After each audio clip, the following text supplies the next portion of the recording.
नमस्कार, जोहार। झारखंड के इस पावन में धरा पर आज के इस ऑर्डर हाउस ऐतिहासिक भवन में जहां भगवान बिरसा मुंडा के मुकदमों की सुनवाई हुआ करती थी, 1917 में चंपारण आंदोलन में ब्रिटिश अधिकारियों के साथ महत्वपूर्ण बैठकें होती थी। आज के इस परिसर में हमारे बीच माननीय राज्यपाल का आगमन हो चुका है और अन्य अतिथिगण हमारे बीच मंच पर आगमन होने जा रहा है।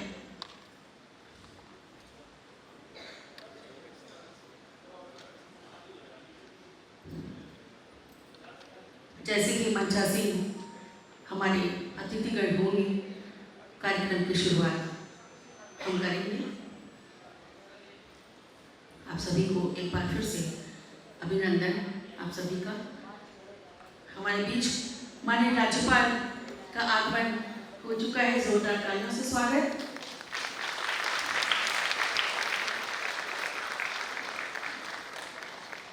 हमारे बीच माननीय प्रथम मुख्यमंत्री सब प्रतिपक्ष नेता आदरणीय श्री बाबूलाल जी मरांडी जी उपस्थित हैं, उनका भी अभिनंदन स्वागत। हमारे बीच डॉक्टर सुश्री सुनीता हेल्दिकर जी उपस्थित हैं, उनका भी मन से स्वागत अभिनंदन। भाई लाइव ट्रेन जा रही है, देख के चलो यार। हमारे बीच आदरणीय गोपाल शर्मा जी उपस्थित हैं, उनका भी मंच पर स्वागत। और आज के धुरी केंद्र जो हमारे बीच हैं डॉक्टर शोभा विजेंद्र जी, वो भी मंच पर उनका आगमन।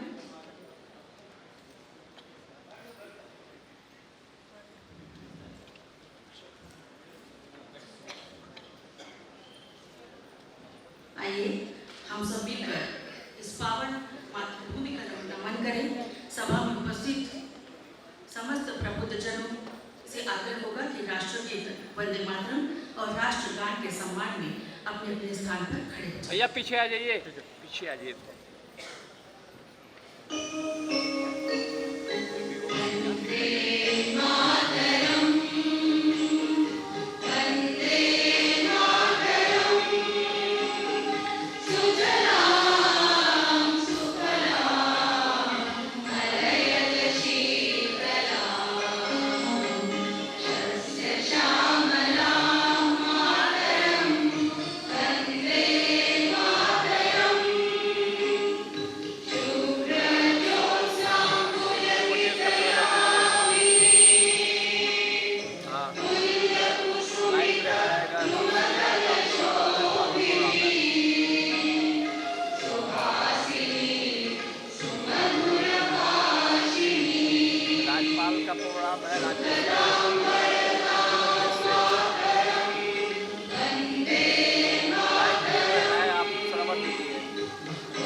एक महत्वपूर्ण विषय पर केंद्रित डॉक्टर शोभा विजेंद्र द्वारा रचित पुस्तक शतायु संघ और महिला सहभागिता पर परिचर्चा के लिए बहुमूल्य मार्गदर्शन के साथ मंच पर गरिमामयी उपस्थिति माननीय मुख्य अतिथि माननीय राज्यपाल श्री संतोष गंगवार जी, हमारे बीच विशिष्ट अतिथि के रूप में झारखंड राज्य के प्रथम मुख्यमंत्री तथा वर्तमान में प्रतिपक्ष नेता आदरणीय श्री बाबूलाल मरांडी जी, और जिनके सानिध्य में यह परिचर्चा संपन्न होने वाली है राष्ट्रीय स्वयंसेवक के प्रांत प्रचारक आदरणीय श्री गोपाल शर्मा जी की उपस्थिति आप मंच पर देख रहे हैं। आदरणीय अध्यक्षता कर रहे हैं आदरणीय सुश्री सुनीता हल्देकर जी यहाँ उपस्थित है, और इस परिचर्चा के केंद्र बिंदु जिनकी वजह से हम यहाँ उपस्थित हैं डॉक्टर शोभा विजेंद्र जी। आप तमाम प्रबुद्ध पाठकगण, साहित्य प्रेमी, सम्मानित अतिथिगण, मातृशक्तियाँ, प्रेस और मीडिया से जुड़े बंधुगण, आप सभी का मैं डॉक्टर राजश्री जयंती हार्दिक अभिनंदन, स्वागत और यथोचित स्नेह और प्रणाम निवेदित करती हूँ। भारतीय परंपरा के अनुसार किसी भी शुभ कार्य का संपादन हम अंधकार को, अज्ञान के तिमिर को मिटाते हैं और ज्ञान के प्रकाश को फैलाने वाले दीप प्रज्वलन से होती है। मुख्य अतिथि तथा विशिष्ट अतिथि तथा मंचासीन अन्य अतिथियों से आग्रह होगा कि दीप प्रज्वलन प्रक्रिया कर इस पुस्तक परिचर्चा समारोह का विधिवत शुभारंभ करें।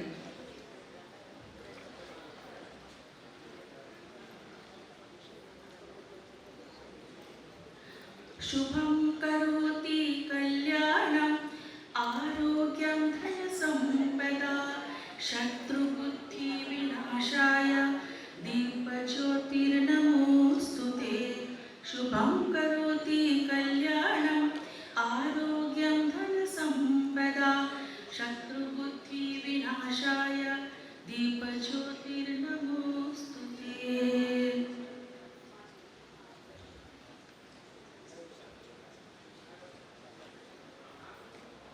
धन्यवाद। मित्रों, इस वैचारिक अनुष्ठान को आगे बढ़ाते हुए मंचासीन विभूतियों का संक्षिप्त परिचय साझा करती हूँ।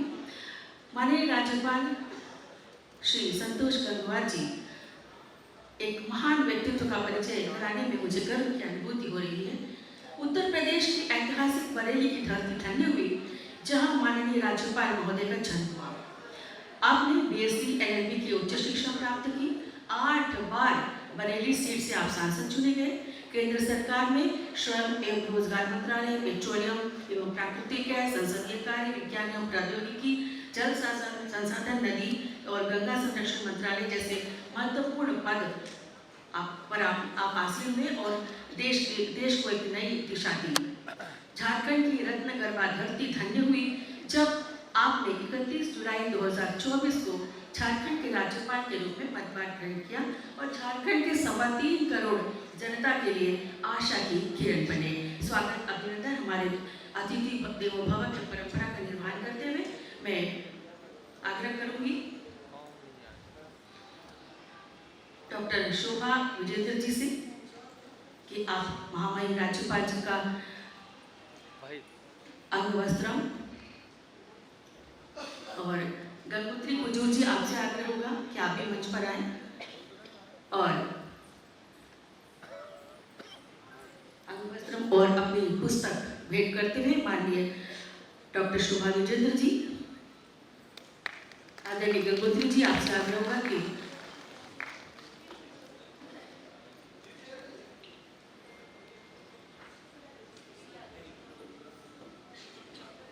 प्रतीक चिन्ह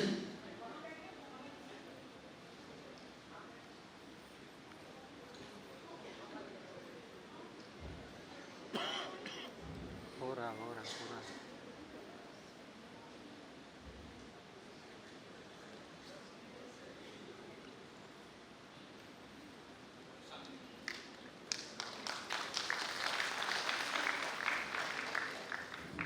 एक विचार पुस्तक के स्वरूप में। और अब मैं अमित जी, नीतू जी और राजीव सिंह जी, आपसे आग्रह करूंगी कि आप मंच पर आए और माननीय श्री बाबूलाल मरांडी जी को अंग वस्त्रम, पुस्तक और प्रतीक चिन्ह भेंट करें।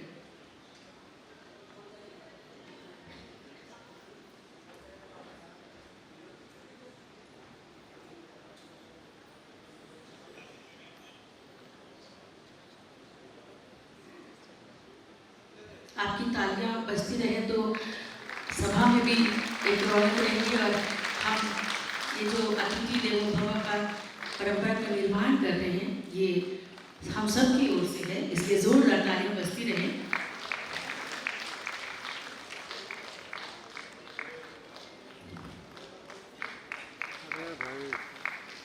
और अब मैं निशा उराव जी, शालिनी जी, मृदुला जी आपसे आग्रह करूंगी कि आप आए और आदरणीय सुश्री सुनीता हल्देकर जी को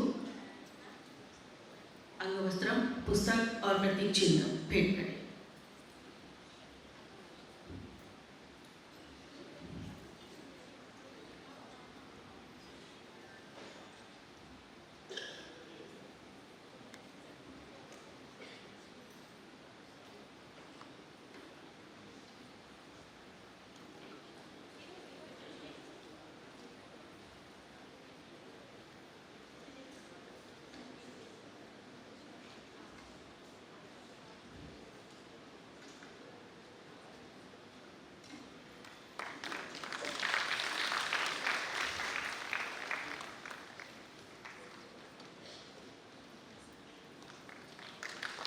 हमारे बीच आदरणीय श्री गोपाल शर्मा जी हैं, शैलेंद्र जी, अभिषेक जी और ऋषि जायसवाल जी, आपसे आग्रह होगा कि आप आए और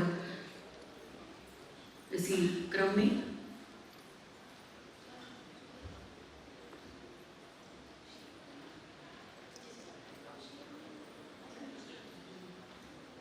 गोपाल जी को, शैलेंद्र जी, अभिषेक जी और ऋषि जी।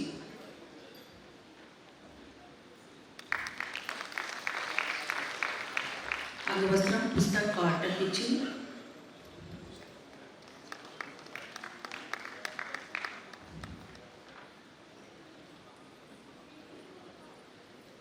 डॉक्टर अनुरंजिता सिंह, अमन जी और रणधीर जी, आपसे आग्रह होगा कि मंच पर आए।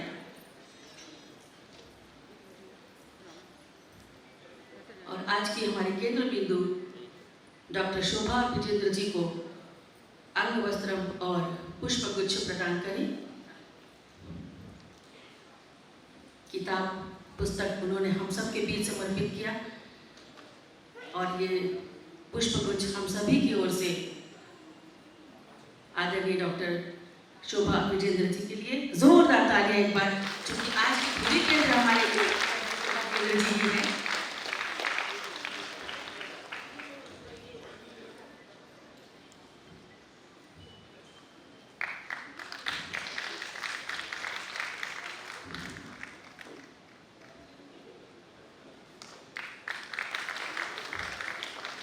धन्यवाद। परिचय की श्रृंखला को थोड़ा सा आगे बढ़ाती हूँ। 15 नवंबर 2000 को हमारा झारखंड राज्य अस्तित्व में आया। भारत रत्न पूर्व प्रधानमंत्री आदरणीय श्रद्धेय श्री अटल बिहारी वाजपेयी की इच्छा शक्ति और प्रयासों के कारण, और तब झारखंड के प्रथम मुख्यमंत्री के रूप में राज्य की नींव रखने वाले झारखंड को देश के मानचित्र पर एक नई पहचान दिलाने का श्रेय जाता है प्रथम मुख्यमंत्री माननीय श्री बाबूलाल मरांडी जी को। एक साधारण आदिवासी परिवार में जन्म लेकर रांची विश्वविद्यालय से बीए में आपने शिक्षा प्राप्त करने वाले बाबूलाल जी को अपना पूरा जीवन संघर्ष में गुजारा और उनकी जनता की सेवा में अपने जीवन को समर्पित कर दिया। 4 बार लोकसभा सांसद चुने गए और केंद्रीय वन एवं पर्यावरण राज्य मंत्री के रूप में देश को आपने कुशल नेतृत्व दिया और सेवाएं दी और झारखंड राज्य को इसमें एक और नया आयाम मिला।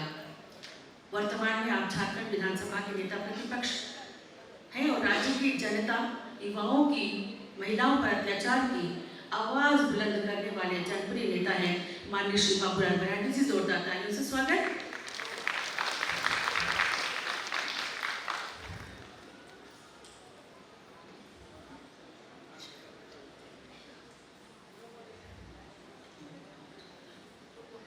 हमारे बीच कार्यक्रम की अध्यक्षता कर रही राष्ट्र सेविका समिति की अखिल भारतीय सह कार्यकारी वहिका आदरणीय सुश्री सुनीता हल्देकर जी उपस्थित हैं, जिन्होंने अपना संपूर्ण जीवन राष्ट्र प्रथम साधना और निस्वार्थ सेवा का एक जीवन उदाहरण है। वर्ष 1985 में एक प्राचार्य के रूप में यात्रा शुरू कर आपने पंजाब, जम्मू कश्मीर, उड़ीसा और विशेषकर नॉर्थ ईस्ट की विषम परिस्थितियों में 35 वर्ष से माँ भारती की सेवा करती आ रही है। आपके व्यक्तित्व में समर्पण, साधना, संगठन, सेवा और प्रेरणा का अनूठा संगम है। महाराष्ट्र के संभाजी नगर की निवासी, लाइब्रेरी साइंस में डिप्लोमा और राजनीतिक शास्त्र में एमए किया आपने। राष्ट्र प्रथम के संकल्प के साथ जीने वाली ऐसी विभूति हमारे पीछे जोरदार तालियां एक बार इनके लिए।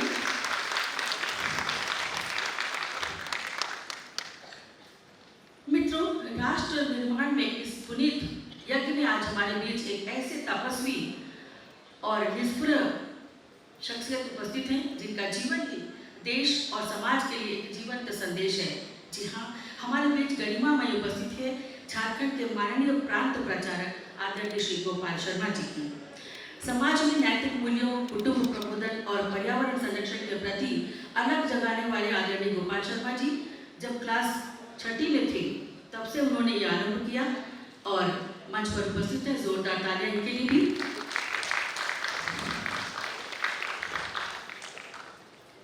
और अब जिनका परिचय कराने जा रही हूँ वहीं से आज के कार्यक्रम की शुरुआत होने जा रही है इस वैचारिक अनुष्ठान की। आज यहाँ जिस वैचारिक अनुष्ठान, मंथन, चर्चा के लिए हम यहाँ एकत्रित हुए हैं, उनकी वास्तविक प्रेरणा, उसकी धुरी है डॉक्टर शोभा विजेंद्र जी। वे एक लेखिका ही नहीं बल्कि सामाजिक न्याय और पर्यावरण संरक्षण जैसे क्षेत्रों में 35 वर्षों से सक्रिय रही हैं। सामाजिक संस्था संपूर्णा की संस्थापक अध्यक्ष, जिसकी स्थापना 1953 में की गई थी। इसके माध्यम से इन्होंने उल्लेखनीय कार्य किए। BA economics, MA social work, BEd तथा PhD सोशल वर्क में इन्होंने किया है। यही नहीं, इन्होंने international union training centre IUTC, संयुक्त राष्ट्र आवास कार्यक्रम और आवास एवं शहरी विकास रणनीति संस्थान, urban policy and sustainable organisation under South Korea विषय पर इन्होंने 2 इंटरनेशनल सिलेबस पूर्ण किए। इन्होंने गर्भधारण पूर्व एवं प्रसव पूर्व निदान तकनीक लिंग चयन निषेध अधिनियम 1994 के अंतर्गत सलाहकार समिति, किशोर न्याय अधिनियम 2000 के तहत बाल कल्याण समिति, central film board of film certification के भी सदस्य रह चुकी है। वर्तमान में डॉक्टर शोभा विजेंद्र जी राष्ट्रीय महिला आयोग की सलाहकार समिति के सदस्य एवं national forensic science university of Delhi में 25 वर्षों से गेस्ट फैकल्टी के रूप में सेवाएं दे रही हैं। Drugs, crime linkage, broken rights, domestic violence in India और शतायु संघ और महिला सहभागिता, इनकी पुस्तकें प्रकाशित हुई जो अभी आज हम लोग परिचर्चा करने जा रहे हैं। और एक बात और बताना चाहूँगी कि 18 मार्च 2026 को इस पुस्तक का विमोचन हुआ था मुंबई में और तत्पश्चात जो परिचर्चा की यात्रा की शुरुआत हुई वो मैसूर, चंडीगढ़, संघ कार्यालय दिल्ली से होकर आज झारखंड की राजधानी में हम इस परिचर्चा में उपस्थित हैं। संघ की स्थापना के 100 वर्ष पूरा कर चुका है। राष्ट्र निर्माण के क्षेत्र में अंतक यात्रा अमूल्य योगदान को जानकारी के अभाव में तथा गलत नैरेटिव फैलाने के उद्देश्य से अनेक पंक्तियां कसी जाती रही है। उन्हीं में एक व्यापक और प्रचलित भ्रम यह है कि संघ में महिलाओं की क्या भूमिका है, संघ में महिलाओं का प्रवेश वर्जित है क्या। ऐसे कई भ्रामक तथ्य हैं जो मातृशक्ति की भूमिका को एक प्रश्न चिन्ह खड़ा करता है। हम महिलाओं में भी ऐसे विचार आते हैं जो जिज्ञासा समाधान करती है। डॉक्टर शोभा विजेंद्र रचित पुस्तक शतायु संघ और महिला सहभागिता में जिन्होंने जीवंत राज्य को साक्षी के रूप में शब्दों को पिरोया हम सबके सामने इन्होंने रखा है। इन पंक्तियों के साथ उन्हें आमंत्रित करूंगी आपके बीच उनके संबोधन के लिए कि इतिहास के पन्नों में जो दर्ज है उस भूमिका को नया आयाम दिया, शतायु संघ की गाथा लिखकर मातृशक्ति को सलाम किया। जोरदार तालियां एक बार डॉक्टर शोभा विजेंद्र जी।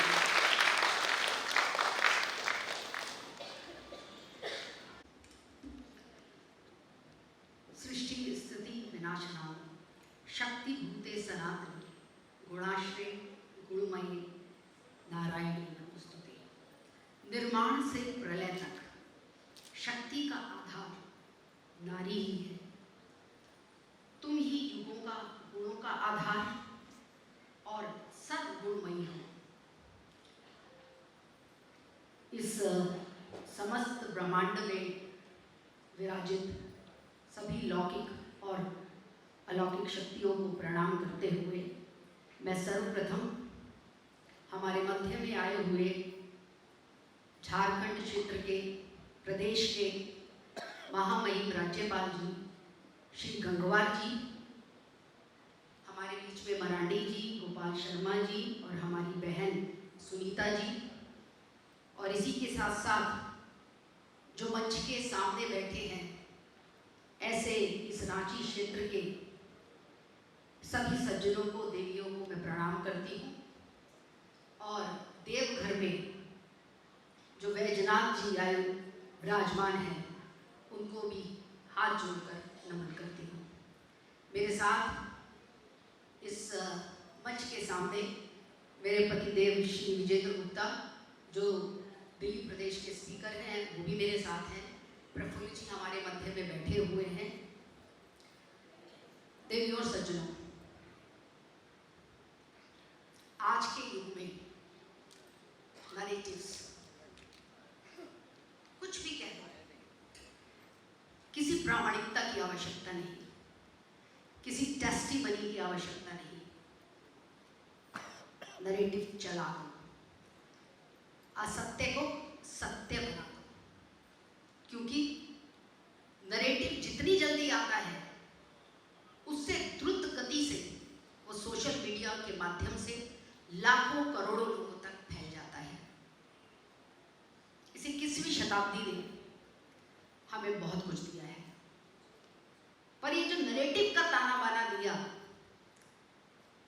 इसमें कई बार स्त्री पुरुष के बीच में जो रिलेशनशिप है कई बार प्रभावित हुए बिना नहीं रह सकती। जब हम किसी परिवार की बात करते हैं तो ये बहुत छोटा विषय लगता है, लेकिन जब हम इसको इंस्टीट्यूशनलाइज करते हैं, इसको एक संस्थागत रूप में देखते हैं, तो इसकी महिमा बहुत बड़ी होती है। और उसी महिमा के अंदर ऐसा कह दिया गया कि स्त्रियों का संघ में कोई योगदान नहीं है, अथवा संघ उन्हें केवल चौके और चूल्हे तक ही रखना चाहता है, या संघ की शाखाओं में तो महिलाओं का प्रवेश वर्जित है। तो आज की इस शताब्दी के अंदर कैसे ये संघ स्त्री और पुरुष की समानता की बात करती है। इसी नैरेटिव को लेकर जब हम बहुत सारी बहनें, पूरे देश भर की बहनें बैठी और हमने चिंतन किया कि हम सब वे बहनें जो कहीं ना कहीं संघ परिवार से जुड़ी हुई हैं, हम सबको आगे आना होगा। 100 बहनों से मैंने इसके अंदर बातचीत की, उनके स्वयं के अनुभवों को जाना, और उनमें से 34 बहनों के अनुभव वो इस पुस्तक के अंदर अपने तीसरे भाग में रखे।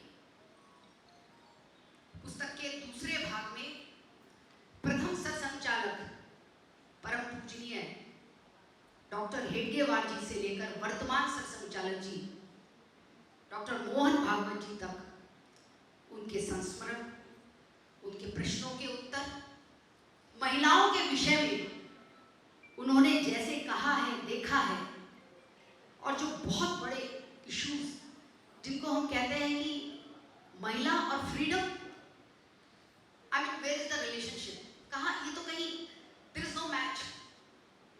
महिला और फ्रीडम की बात, मैंने ऐसे विषय को बहुत अच्छी तरीके से भाग 2 में उदाहरण देकर रखा है। मैंने उसमें बताया है कि कैसे वर्तमान सरसंचालक जी ने अपने एक भाषण के दौरान 1950 का, अब हम 2026 में बैठे हैं, उन्होंने वर्णन किया 1950 का। और किसका वर्णन किया?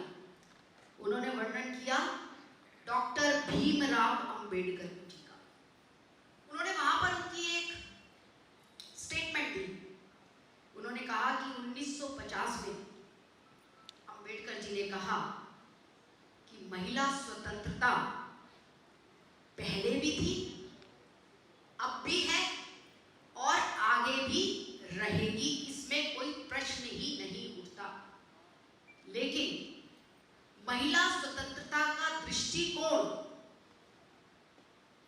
कहीं यूनानी या फ्रांस से आयातित नहीं है,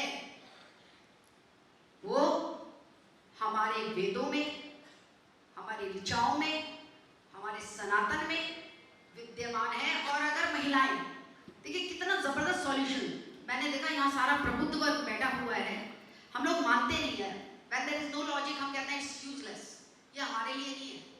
उन्होंने लॉजिक दिया, उन्होंने कहा कि आपको जो लिबरेशन का मॉडल है वो कहीं और से आयातित क्यों करना है, आपके पास तो खुद के मॉडल है, आपके पास तो वेदों में 18 ऋषि कन्याओं के द्वारा, बहन जी बहुत अच्छी तरीके से बताएंगी, इतने ज्यादा श्लोक वर्णन लिखे गए हैं जहां पर कहीं भेद ही नहीं था। एक छोटा सा उदाहरण, एक छोटा सा लॉजिक, बड़ी संख्या में बहनें बैठी हैं, मैं आप सबको बताना चाहती हूँ कि मेरे मन में भी प्रश्न आते हैं, मैं भी कभी कभी सोचती हूँ कि इधर जाऊं या उधर जाऊं, ये पढ़ लिख के कुछ करना भी है जीवन को, या सच में चौका चूल्हे तक रखना है। और जब मैं बाहर निकलती हूँ तो ये भी प्रश्न आता है कि क्या ये सही है, कितना निकलना है, और किसी के पास कोई आंसर नहीं होता। लेकिन जब मैंने इस पुस्तक के लिए अध्ययन किया तो मुझे ये सारे रास्ते खुलते गए, और ये जो देश भर की यात्राएं हो रही हैं, जिसमें रांची में मैं आप सबके मध्य में आई हूँ, उसके पीछे का भी कारण यही है कि जब उस नरेटिव को संघ बहनों के साथ या भारत की बहनों के साथ प्रचारित किया जाता है, तो हमारे पास भी वो लॉजिक होने चाहिए जिससे हम कह सकें कि संघ में स्त्री और पुरुष कोई विमर्श का विषय है ही नहीं। पर ये नरेटिव आज ही बन गया, ऐसा भी नहीं है। This is the very unfortunate side of the story. 1925 में जैसे ही संघ का निर्माण हुआ, लोगों ने आक्षेप लगाने शुरू कर दिए, और तभी एक विदुषी बहन, तेजस्विनी बहन ने भी डॉक्टर साहब से, डॉक्टर हेडगेवार जी से, परम पूजनीय हेडगेवार जी से जब यही प्रश्न किया, तो उन्होंने उन्हें बताया, जो बहुत ज्यादा परेशान थी, दुखी थी, क्योंकि उन्होंने कुसुम लता, जो कि आज के वेस्ट बंगाल है, उसके अंदर उस हिंदू महिला की दुर्दशा के बारे में जाना था। उनके मन में प्रश्न आया कि आपने हिंदू पुरुषों का तो संगठन बना लिया, लेकिन दुर्दशा तो महिलाओं की हो रही है। उन्होंने कुसुम लता को पढ़ा था, तो डॉक्टर साहब ने कहा कि आप हिंदू बहनों का संगठन करो और हम पूरी तरीके से आपके साथ हैं।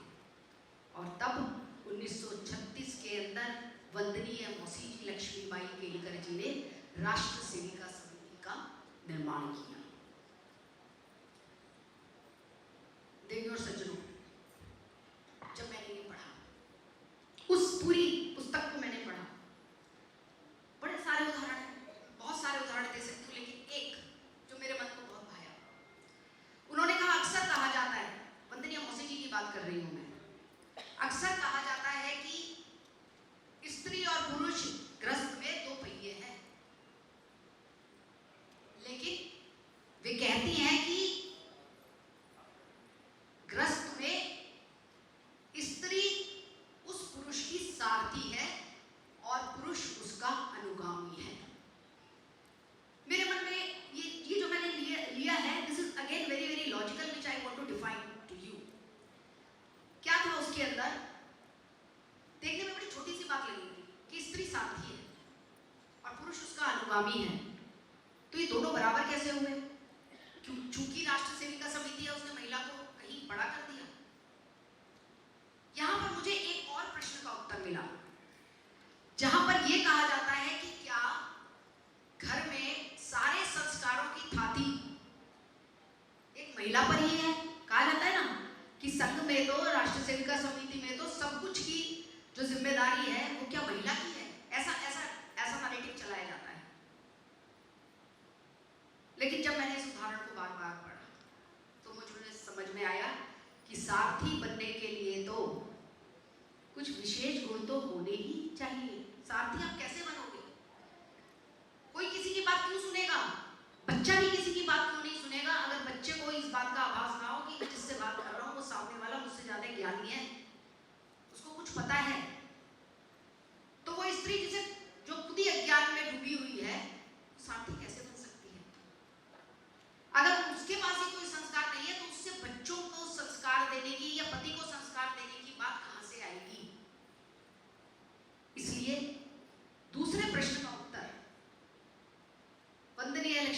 केलकर जी के इस वाक्य से मुझको मिला, और मैं चाहती हूँ आप सबके माध्यम से पूरे देश के अंदर, पूरे रांची और पूरे झारखंड के अंदर ये जाए।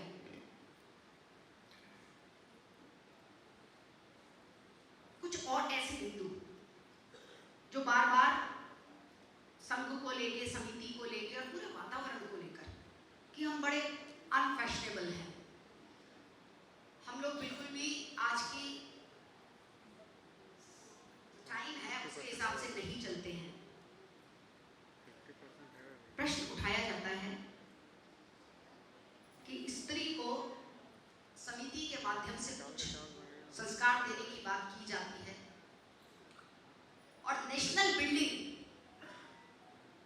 जो इतना बड़ा विषय है, जो राष्ट्र का विषय है, महिलाओं को उसके बारे में कुछ भी नहीं पता होता, कुछ लेना देना नहीं है उनका। जब मैंने गुरुजी को पढ़ा,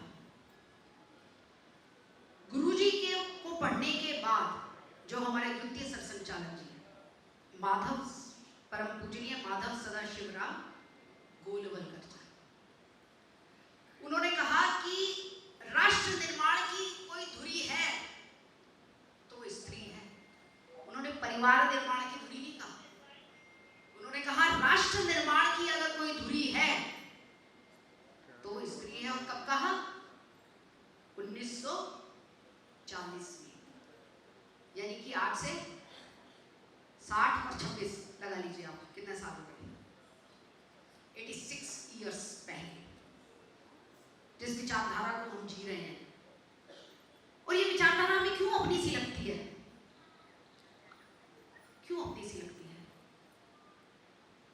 क्योंकि ये वही विचारधारा है जो हमारे वेदों की विचारधारा है। हमारे वेदों में, अथर्ववेद में कहा गया है कि शुद्ध पूता योषितो यज्ञात्मा, शुद्ध वैदिक नारी काल शुभ है, मां के रूप में पूजनीय है, तो पत्नी के रूप में धर्म की संरक्षिका है।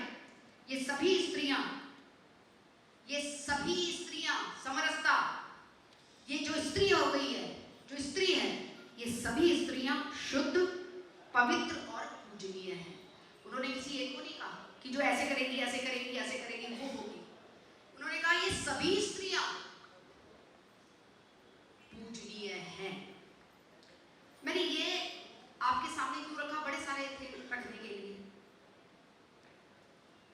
एक नैरेटिव ये भी है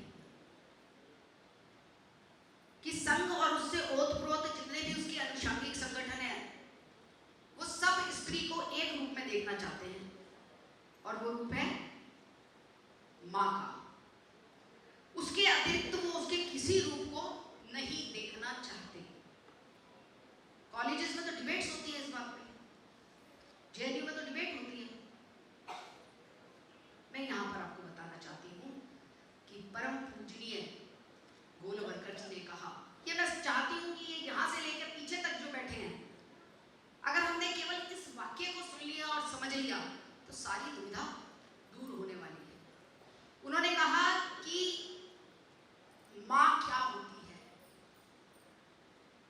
मां इज इक्वल टू मां, जो आप सब जानते हैं, मां, आप, मैं, सब, जमा करो उसे मातृभूमि,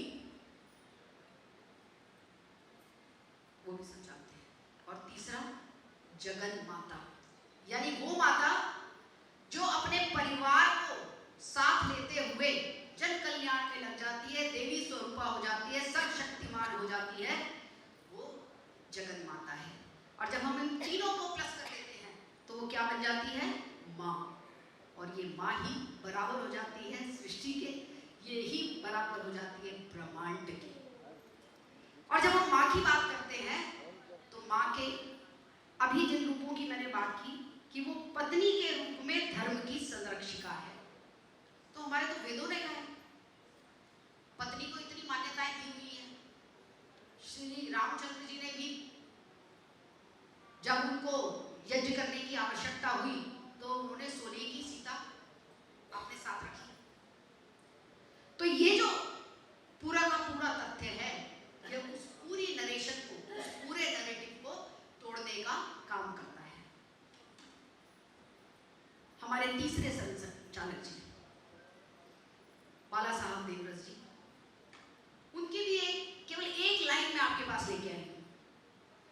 उन्होंने कहा कि कोई भी वर्ग, चाहे वह दलित हो, पिछड़ा हो या महिला हो, अगर राष्ट्र निर्माण से अलग हो जाता है तो भारत कभी भी आत्मनिर्भर नहीं बन सकता।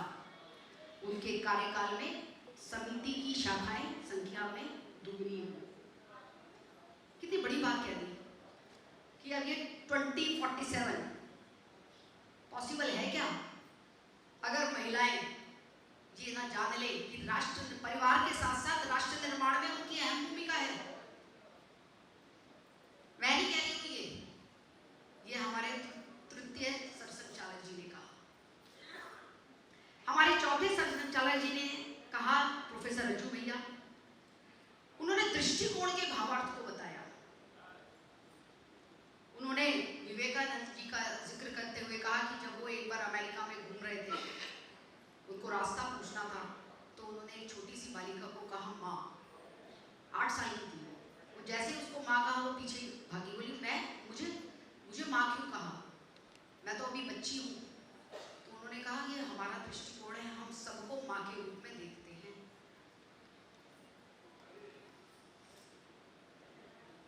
दीदी बड़ा मजा आएगा अगर हम इसको अच्छी तरीके से पढ़ेंगे।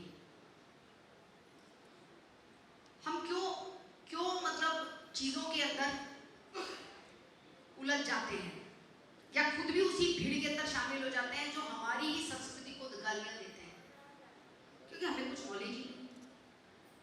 अभी आज ही विजेंद्र जी मुझे एक पुस्तक दिखा रहे थे आशुतोष मुखर्जी की, बंगाल का टाइगर।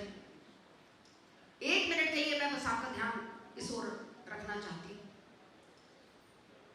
जब हम गुलाम थे, ब्रिटिशर्स के गुलाम थे, तब वो एक टाइगर ऐसा था कि उसने कहा कि स्टाम्प ड्यूटी, वैसे तो बहुत सारे इश्यूज पे बात की, स्टाम्प ड्यूटी जिसे बोलते हैं, इस गुलाम देश में इंग्लैंड के लोगों से ज्यादा है उस जमाने में।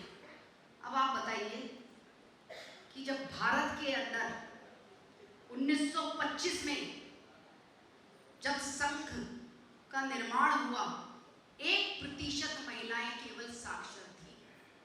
ऐसे में डॉक्टर साहब ने खुद कहा कि कहीं पर जाना और महिलाओं को सहभागिता के लिए जोड़ना क्या तर्कसंगत लगता है? 1925 में महिलाओं के घर पर जाना और उनको जिसका काम उसी को साजे और करे तो कोई, ये तो आपको सबको आती होगी, हिंदी तो यहाँ बहुत अच्छी है, क्या है, डंका बाजे। तो देखिए ये जो है ना हमारा सीरियस मैटर है, but it is to understand smile faces, क्योंकि हमको आंसर करना है इसको। हम जितना इसको खुशनुमा माहौल में करेंगे हमें बहुत मजा आएगा। मैं तो जीवन में एक बात सोचती हूँ कि हम जो कुछ भी करते हैं वो खुशी के लिए करते हैं, और अगर उसमें से खुशी गायब है ना तो एवरीथिंग इज यूजलेस। अभी हमको बोला गया कि हम इंडेक्स में जो हैप्पीनेस इंडेक्स में है, हम उसमें बहुत पीछे हैं। हम इसीलिए तो पीछे हैं, वी डोंट रिएक्ट। जहां रिएक्ट करने की जरूरत है, बट रिएक्ट जब करो ना उसके बारे में मालूम हो, उसकी नॉलेज लेके रिएक्ट, एक अवेयरनेस के लिए रिएक्ट करो। और ये अवेयरनेस खाली पुरुषों में नहीं चाहिए, स्त्रियों में भी चाहिए, और खाली स्त्रियों में भी नहीं चाहिए, पुरुषों में भी चाहिए। 5वें सरसंचालक सुदर्शन जी ने कहा, महिलाएं केवल परिवार की जिम्मेदारी तक ना रहें, बल्कि राष्ट्र की दिशा और नीति के तय करने के लिए अपना योगदान दें। कितनी बड़ी बात। आज नहीं कह रहे, 21st सेंचुरी में नहीं कह रहे। आज तो परम पूजनीय हमारे वर्तमान सरसंचालक जी, अभी दिल्ली के अंदर डॉक्टर बी आर अम्बेडकर भवन के अंदर एक कार्यक्रम हुआ और वो लगभग 1 घंटा बोले, और उसमें उन्होंने ऐसी बातें बोली। उन्होंने कहा कि पुरुषों, स्त्री को ना तो मूर्ति की तरह पूजो देवी बना के, ना उसको उस पर अत्याचार करो,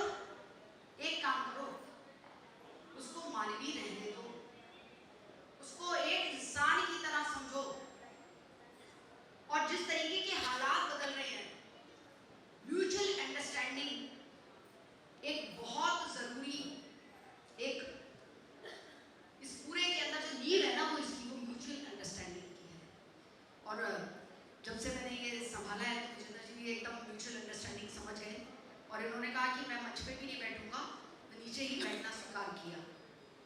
मैंने बहुत कहा, इन्होंने कहा नहीं मैं नीचे ही बैठूंगा, क्योंकि महिलाओं की सहभागिता में आप 2 ही स्त्रियां हो, 3 हमारे पुरुष हैं, तो मैं और ज़्यादा एक इम्बैलेंस इसे नहीं करना चाहता। ठीक।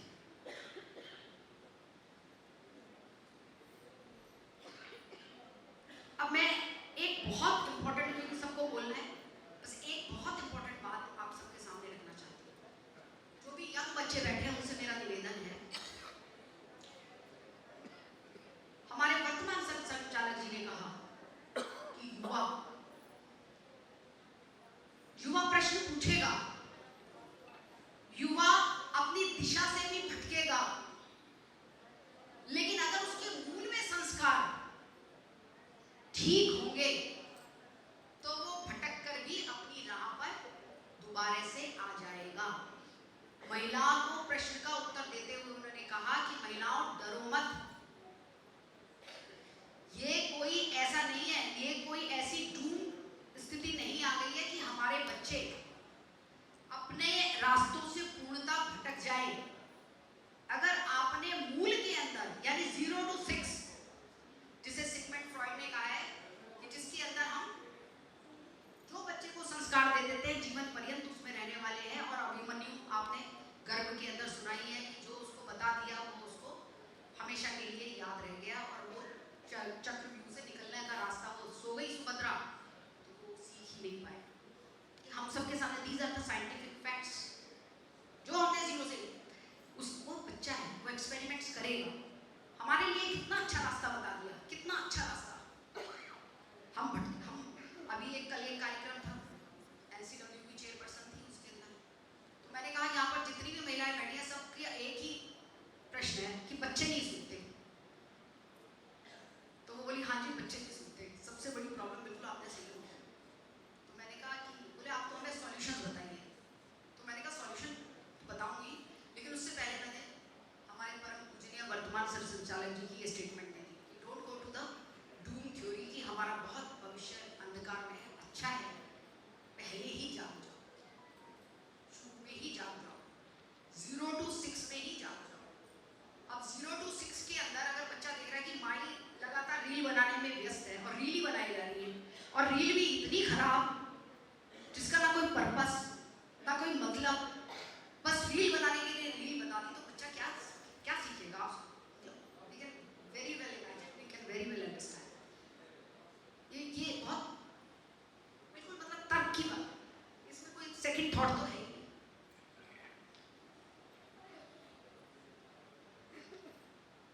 महिला अपराध,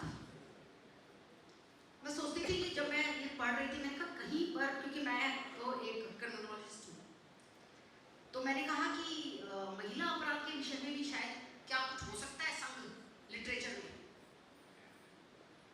तो मैंने खोल के देखा तो देखा कि गुरुजी ने इतना अधिक महिला अपराध के विषय में बोला हुआ है, प्रश्नों के उत्तर दिए हुए हैं। उन्होंने कहा कि जीवंत समाज वही है जहां अन्याय के खिलाफ समाज आवाज उठाता है। जीवंत समाज वही है जहां अन्याय के खिलाफ समाज आवाज उठाता है। पड़ोसी के घर में ही क्राइम हो गया और हम कहते हैं हमें क्या लेना देना, तो ये जीवंत समाज तो नहीं है। फिर प्रश्नों के उत्तर हम अपने बड़ों से मांगते हैं कि अपराध बढ़ रहा है। अपराध के लिए जब तक ये समाज खड़ा नहीं होगा, जब तक इसी प्रकार से विचार विमर्श नहीं होंगे, आज सब कुछ है लेकिन विचार विमर्श समाज से, पुस्तकें समाज से ऐसे जा रही हैं जैसे इनकी कभी जरूरत ही नहीं थी। ये विस्तृत पहले का बिहार है। देवियों और सज्जनों, उस समय का नालंदा अगर उस समय की सोच, अगर नालंदा उस समय बन गया और उस समय आवश्यकता समझ ली, तो आप समझ लीजिए कि आज मीन्स ऑफ कम्युनिकेशन इतने ज्यादा पावरफुल हैं। जहां से मैंने अपनी बात शुरू की, वो आपको क्या छोड़ेंगे? आपके घर में घुसकर आपको अब संस्कृति का शिकार बना रहे हैं।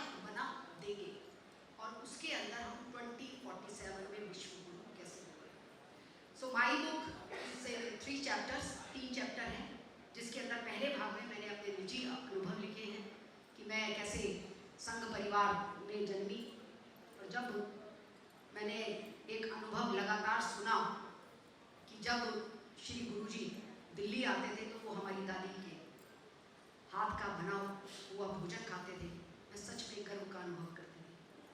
जब मैं अपने पापा से सुनती थी कि मैंने तो ऐसा संघ देखा है जिसके अंदर पानी पीते थे और खाली चने खाते थे, कोई कुछ उम्मीद ही नहीं, कुछ है ही नहीं, सेल्फलेस।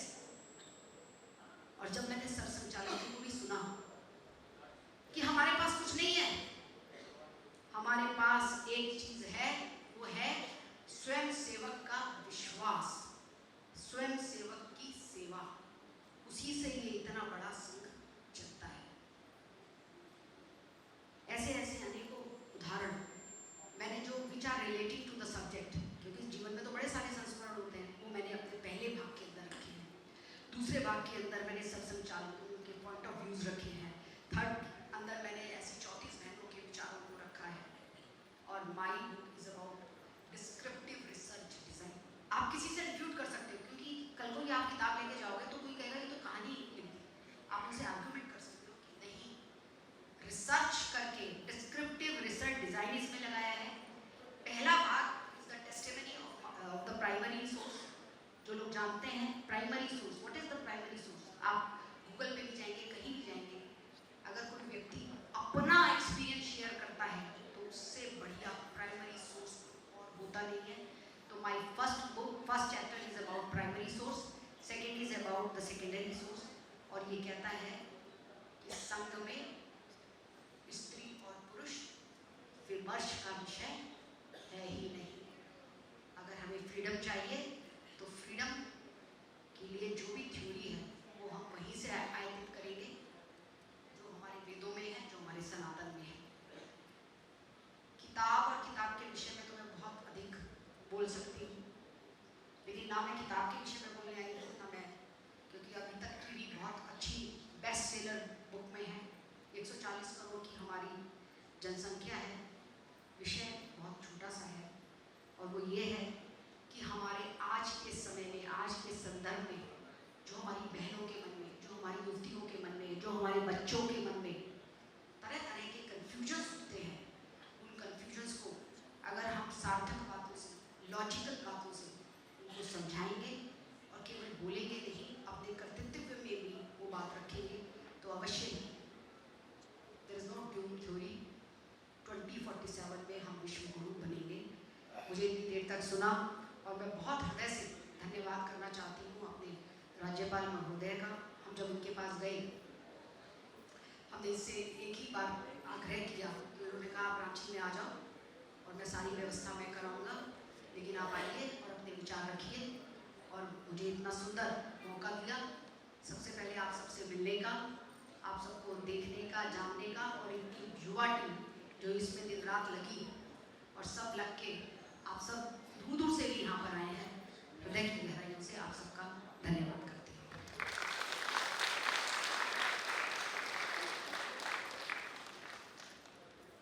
अत्यंत प्रासंगिक और ऐतिहासिक विषय को जीवंत अनुभवों में साझा करने के लिए आपका हार्दिक हार्दिक धन्यवाद डॉक्टर शोभा विजेंद्र जी।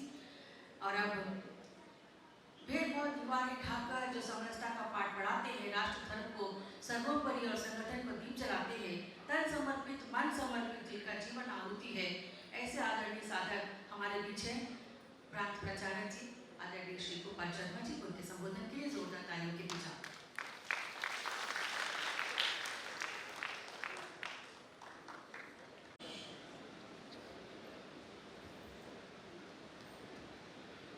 आज के इस पुस्तक परिचर्चा में के कार्यक्रम में उपस्थित आदरणीय महामहिम राज्यपाल महोदय जी, नेता प्रतिपक्ष बाबूलाल मराठी जी, जिसने अपना संपूर्ण जीवन समाज के लिए, देश के लिए लगाया, ऐसे राष्ट्रीय विकास समिति की सुनीता हल्लेकर जी, और इनकी रचना में हम सभी यहाँ पर और कई सारी गंभीर बातें संघ और महिला सहभागिता के बारे में से सुने से किताब लिखने वाली दीदी शोभा विजेंद्र जी, यहाँ पर कार्यक्रम में ऐसे बहुत सारे सभी के अधिकारीगण, विचार परिवार के कार्यकर्ता बंधु हुए। 1915 में कलकत्ता मेडिकल कॉलेज से पढ़ाई करके और विद्यार्थी नागपुर में आता है। स्वाभाविक है किसी के परिवार में कोई डॉक्टर बन जाए, इंजीनियर बन जाए, प्रोफेसर बन जाए, कितनी खुशी की बात होती है। चलो हमारा घर का लड़का डॉक्टर बन गया, इंजीनियर बन गया, और जो डॉक्टर बना उसका जीवन की भी बड़ी दुखद घटना है। जब ये 10-11 साल के थे, एक ही दिन के माँ और पिताजी दोनों की मृत्यु हो गई। आप कल्पना कीजिए कि 10-11 साल 12 साल का कोई बच्चा और उसके माँ पिताजी की मृत्यु हो जाए, हम लोग कल्पना ही कर सकते हैं। कोई व्यापार नहीं, कोई बिजनेस नहीं, परिवार में किसी प्रकार की कोई नौकरी नहीं, और वो बच्चा डॉक्टर की पढ़ाई करके आया कलकत्ता मेडिकल कॉलेज से। अंग्रेजों के जमाने में हमारे देश के बच्चों को कोई पढ़ने नहीं देता था, आप कल्पना कीजिए। और वो डॉक्टर कौन था? डॉक्टर केशव राम हेडगेवार। उनके मन में हमेशा ये बातें रहती थी कि हमारे भारत की स्थिति ऐसा क्यों है, कौन से कारण रहे। हजारों वर्षों तक हमारे देश पर आक्रमण हुआ, हजारों वर्षों तक हमारे देश पर लोगों ने शासन किया, और हम सभी जानते हैं कि जब व्यक्ति पराधीन हो जाता है, व्यक्ति जब दूसरे का अधीनस्थ हो जाता है, उसकी अपनी कोई चीजें नहीं बचती है। वही हमारा इस देश का, हमारे इस देश के साथ हो गया। हमारी परंपराएं खत्म हो गई, हमारा जो अपना विचार था खत्म हो गया, हमारे मंदिरों को तोड़ दिया गया, हमारे बड़े बड़े शिक्षा संस्थान को जला के राख कर दिया, और परिणाम ऐसा हुआ कि हमारा हिंदू समाज बिखर गया, टूट गया, समाप्त हो गया, कमजोर हो गया। और इसलिए डॉक्टर हेडगेवार ने विचार किया, मैं तो डॉक्टर बन गया, मैं तो अच्छा जीवन जी सकता हूँ, मेरा जीवन जो है, मेरा परिवार का अच्छा परिवेश हो सकता है।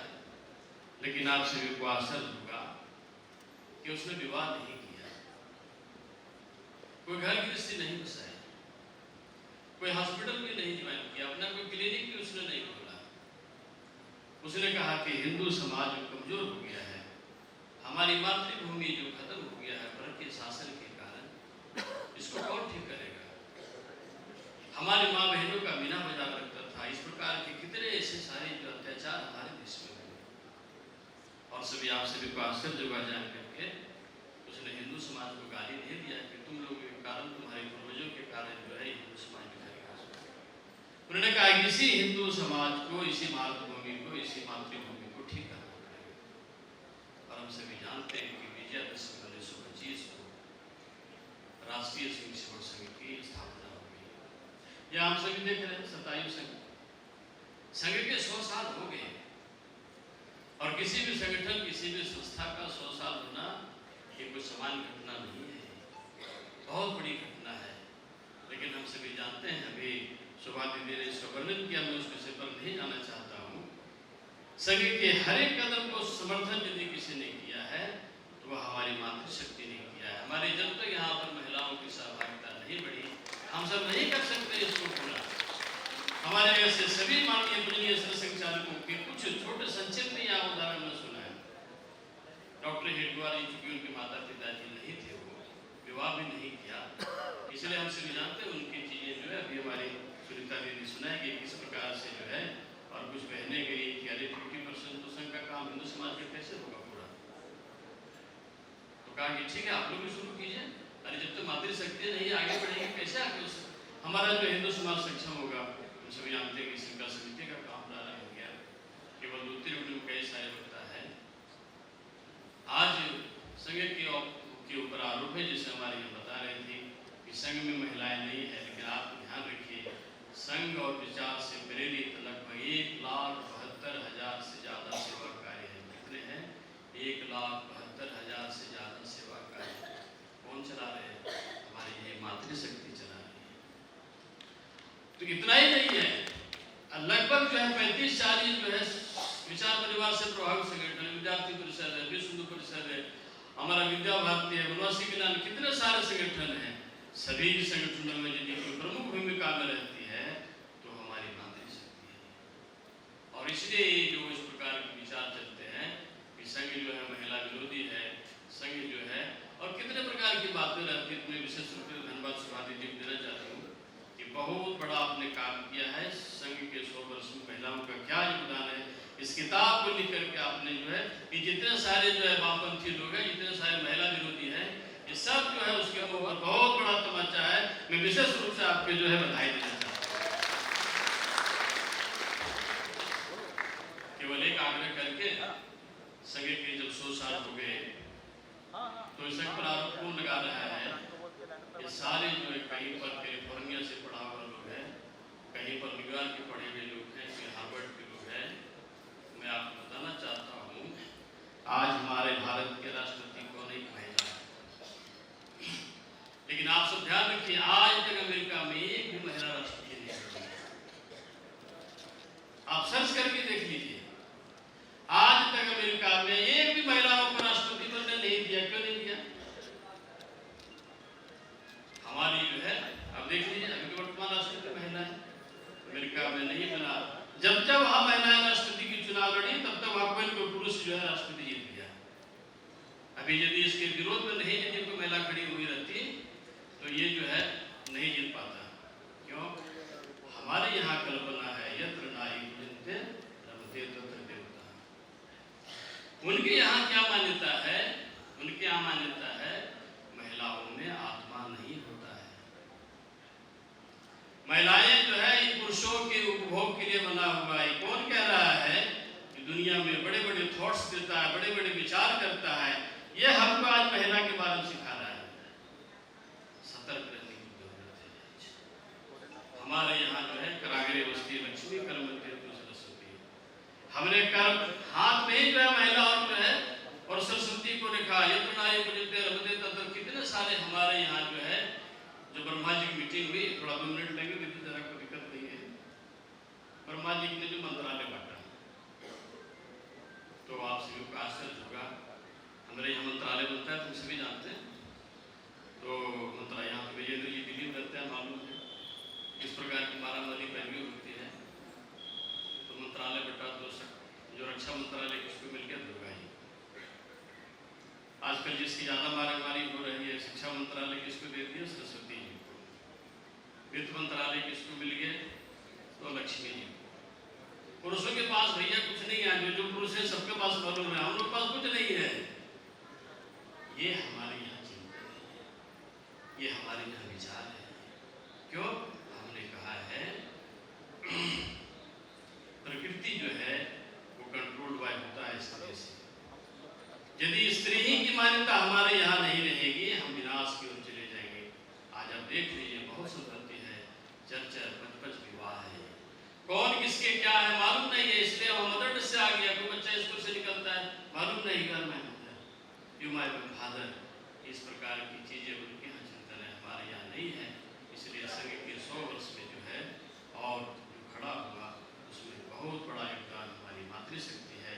हम तो प्रचारक आदमी हैं, हम लोगों ने यहाँ हमारे अनिल जी हैं, प्रफुल्ल जी हैं, कई प्रचारक लोग हैं। हम सभी का पूजन परिवारों में ही होता है, हम लोग वहीं पर जाते हैं और सुनते भी हैं, भोजन भी करते हैं, प्रणाम भी करते हैं। आप कल्पना कीजिए संघ कार्य के लिए उनका यदि सहभाग नहीं मिलेगा, संघ कार्य नहीं बढ़ सकता है। इतना बड़ा योगदान संघ कार्य की दृष्टि से है। संघ के 100 साल हो गए। 5 बातें आप सभी से जो है और आगे आने वाले में संघ ने अपेक्षा किया है समाज से 5 बातें। उसमें एक है कुटुंब योजना। 5 की चर्चा तो हम नहीं करेंगे, केवल एक जो है चर्चा करके है कुटुंब योजना। आप याद रखिए अमेरिका के हार्वर्ड के प्रोफेसर ने किताब लिखा, ईसाइयत और इस्लाम दुनिया में जहाँ जहाँ गया वहाँ की सारी चीजें खत्म हो गई। लेकिन वो लिखता है कि in between house principle and also available in India. हजारों वर्षों तक इस देश में क्रूर शासन हुआ, लेकिन फिर भी कैसे बचा रह गया भारत? हम सभी जानते हैं, लिखता है कि भारत की परिवार की व्यवस्था इतनी अच्छी थी, मातृदेवो भव पितृदेवो भव आचार्य देवो, इस कल्पना दुनिया में क्या नहीं है। ये भारत में रहने के कारण जो है भारत बच गया। बंधुवाद रखिए, उस भारत के परिवार को तोड़ने के लिए आज दुनिया के करोड़ों अरबों रुपया खर्च किए जा रहे हैं। अभी जो दिल्ली में जंतर मंतर हुआ, ये बच्ची हमारी जो है और बेटी खड़ा होकर कहती है my body is my life. बंधु, ये कोई यहाँ विशेष करके यहाँ हमारे बहने हैं, ये सामान्य घटना नहीं है। 25 वर्ष तक के हमारे जो है लोगों को कहा गया ब्रह्मचर्य जीवन में हमारे देश कितना आदर्श था। आज उसी देश की बच्चियाँ खड़ी होकर कहती हैं, इसी देश का बच्चा खड़ा होकर कहता है my body is my life. आप कल्पना कीजिए कौन इसको जहर भूल रहा है, कौन इसके कान में इस प्रकार की चीजें दे रही है। भारत के बच्चों का जीवन जो है समाप्त कर दो, भारत के परिवार की व्यवस्था को खत्म कर दो। आप सभी को आश्चर्य होगा, परसों हमारे सभी के अखिल भारतीय अधिकारी मणिपुर के बारे में बता रहे थे। उनके प्रवास में वहाँ का जो गृह मंत्रालय का काम देखने के लिए जो व्यक्ति आया था, मिनिस्टर आया मिलने के लिए, कहा कि आप बचा लीजिए। क्या हो गया, केवल एक जिले में 18,000 एनजीओ काम कर रहा है। 18,000 सारे जो है ड्रग्स के काम में लगे हुए हैं। हमारे देश के बच्चों को समाप्त करने के लिए जो है करोड़ों अरबों रुपये जो है करोड़ों अरबों खर्च किए जा रहे हैं कि भारत के बच्चा बहुत ब्रिलियंट होता है, भारत के बच्चों को जो है समाप्त कर दो, उसके चिंतन के, उसके विचार को, उसको थॉट्स को। और आप याद रखिए, हम यदि अपने घर को नहीं बचाए, अपने परिवार को नहीं बचाए, अपने बच्चों को नहीं बचाए, आगे आने वाले समय में बहुत कठिन परिस्थिति बनने वाली है। और उस कठिन परिस्थिति में सभी ने जो कहा है, हमारा कुटुंब प्रबोधन, घर का हमारा अच्छा होना चाहिए, उसमें आप सभी की बड़ी भूमिका है। इतना ही सभी का काम है। धन्यवाद।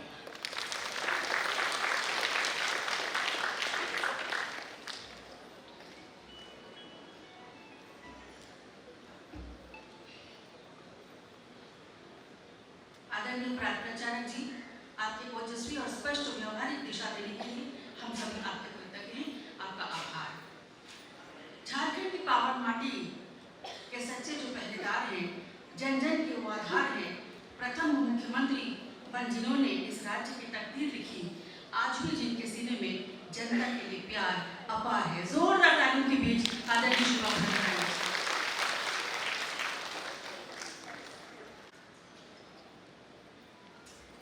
आज के इस कार्यक्रम के मुख्य अतिथि झारखंड प्रदेश के माननीय आदरणीय श्री संतोष गंगवार जी और यह मंच पर उपस्थित झारखंड प्रदेश के प्रांत प्रचारक श्री गोपाल जी शर्मा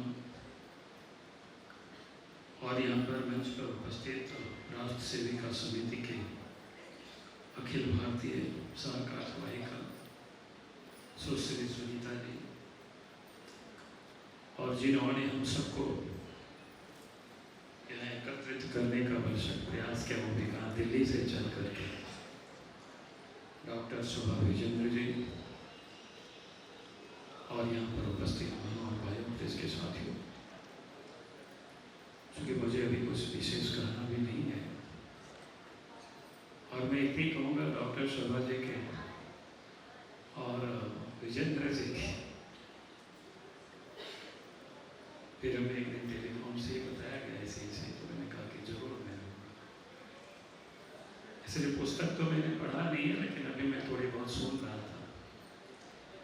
और फिर संघ के जो शताब्दी वर्ष 100 वर्ष पूरी हो रही है, 100 वर्षों में जो यात्राएं हुई है वो सबको हम सब लोग जानते हैं। कुछ प्राण प्रचारक जी ने भी हम सबके सामने रखा है।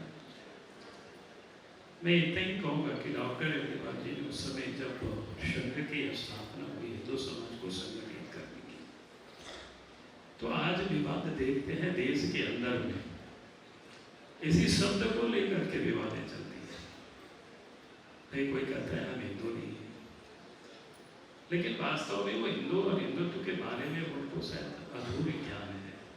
लेकिन मैं उनके दोष नहीं मानता हूँ, दोष कहीं हमारी कमी है कि हमें भी प्रखरता से अपनी इस विचारों को प्रमुखता से हमें रखना पड़ेगा उनके बीच में, क्योंकि सामान्यतः लोगों की धारणा जो है जीवन में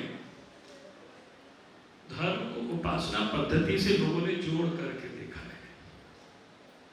क्योंकि धर्म तो उपासना पद्धति से हट करके उससे कहीं दूर है। क्योंकि इस प्रकार की जो देखने की दृष्टिकोण है वो पाश्चात्य दृष्टिकोण है। दूसरी जो विचारधारा है, चाहे इस्लाम का हो चाहे ईसाई, उनकी सिर्फ उपासना पद्धति को ये धर्म मानता है। हम उपासना पद्धति को हमने धर्म नहीं माना। उपासना पद्धति तो हम सब मानव जाति की अपनी स्वभाव के अनुसार, या फिर हम किसी को भी पसंद कर सकते हैं। कोई हनुमान जी के भक्त होते हैं, कोई राम जी के भक्त होते हैं, कोई कृष्ण के भक्त होते हैं, किसी और के भक्त होते हैं। तो 33 करोड़ देवी देवता है। कोई रंग बिरंगे कपड़े पहन करके पूजा करते हैं, कोई कपड़े भी, आधे कपड़े पर भी कोई पूजा करते हैं। कहने का अर्थ है हमारे यहाँ इसके लिए कोई संघर्ष नहीं है, यही तो हिंदू है। और इसलिए अपने यहाँ पुरखों ने कहा कि वसुदेव कुटुंबकम। हमने ये नहीं कहा कि हमारे कुटुंब कौन होंगे, यही मानने वाले कुटुंब होंगे, ऐसी उपासना पद्धति करने वाले कुटुंब होंगे, या अमुक देव को मानने वाले, ये देवी को मानने वाले कुटुंब होंगे। हमारे लिए ऐसी व्यवस्था नहीं है। तुम जिसको भी मानते हो, लेकिन हम एक मनुष्य हैं, एक मानव है। उसके नाते हमारे लिए सभी पूरी संसार में जो भी लोग रहते हैं वो हमारे परिवार है। उनकी रहन सहन भले कुछ भी हो, उनकी उपासना भले कुछ भी हो, यही तो हिंदुत्व है। और इसलिए अपने यहाँ लोगों ने ये भी कहा कि भाई सर्वे भवन्तु सुखिनः सर्वे सन्तु निरामयाः, सभी के सुख की जो कामना के निरोग की कामना। ये किसी खास लोगों की नहीं कहा कि नहीं हमारे देवी को मानोगे तभी तो स्वर्ग के पहुंचोगे, नहीं तो आप नरक के भागी बनोगे। ये हमारे पुरखों ने नहीं कहा, यही तो हिंदू है। हमारे पुरखों ने क्या कहा कि भाई आप अच्छे कर्म करो, हम कर्म पर विश्वास करते हैं। हम चराचर जगत में हम सबको समन्वय लेकर के चलते हैं। अभी तो सावन का महीना है, बाबा वैद्यनाथ की यहाँ तो वैद्यनाथ है, बाकी सब जगह अभी पूरे सावन में हम यात्रा करते हैं, जल डालते हैं। अगर वास्तव में शंकर के पूरे परिवार को देखेंगे तो लगेगा कि वास्तव में पूरी प्रकृति उनमें समाया हुआ है। एक दूसरे के जो वहां लोग हैं, उसकी सवारी है, उसके सब आप देखेंगे तो एक दूसरे के लगता है कि सब तो एक दूसरे के आसक्त है। ये तो सृष्टि में अच्छाई है, सुंदरता है, और इसी से तो प्रकृति बनता है। और धरती की भी यही सुंदरता है। दुर्भाग्य है कि धरती में कुछ ऐसे लोग भी हैं जो ये चाहते हैं कि एक ही प्रकार के सब होना चाहिए। कैसे होगा? अगर ऐसी होता तो सृष्टि की रचना ही नहीं होती। सृष्टि में एक प्रकार के हो ही नहीं सकते। जंगलों में कई एक प्रकार के प्राकृतिक में पेड़ पौधे देखते हैं, अलग अलग क्लाइमेट में अलग अलग प्रकार के पेड़ पौधे देखते हैं, जीव जंतु देखते हैं। यही तो धरती की खूबसूरती है, और इसी खूबसूरती को बनाए रखना ही हिंदुत्व है, हिंदू है। और आज मैं समझता हूँ कि ये हमारे लिए जरूरी है। इसलिए मैंने कहा कि संघ की ये जो 70वें वर्ष में हम सब कर रहे हैं, तो कि हमें इस बात की ध्यान में रखना कि जिस प्रकार से इस समय जो संघर्ष चल रहा है, समाज को तोड़ने का, भी खंडित करने का जो प्रयास चल रहा है, हमें वहां भी जाकर के इस बात को समझाना पड़ेगा। और मैं समझता हूँ कि हम सब लोगों के यहाँ जरूरी है। और शोभा जी ने इस किताब को लिखा है, निश्चित रूप से मैं पढ़ूंगा भी, और मैं सबों से भी कहूँगा हमें उसको जरूर अध्ययन करना चाहिए। और इतना ही कह करके मैं अपनी बातों को समाप्त करता हूँ। बहुत बहुत धन्यवाद।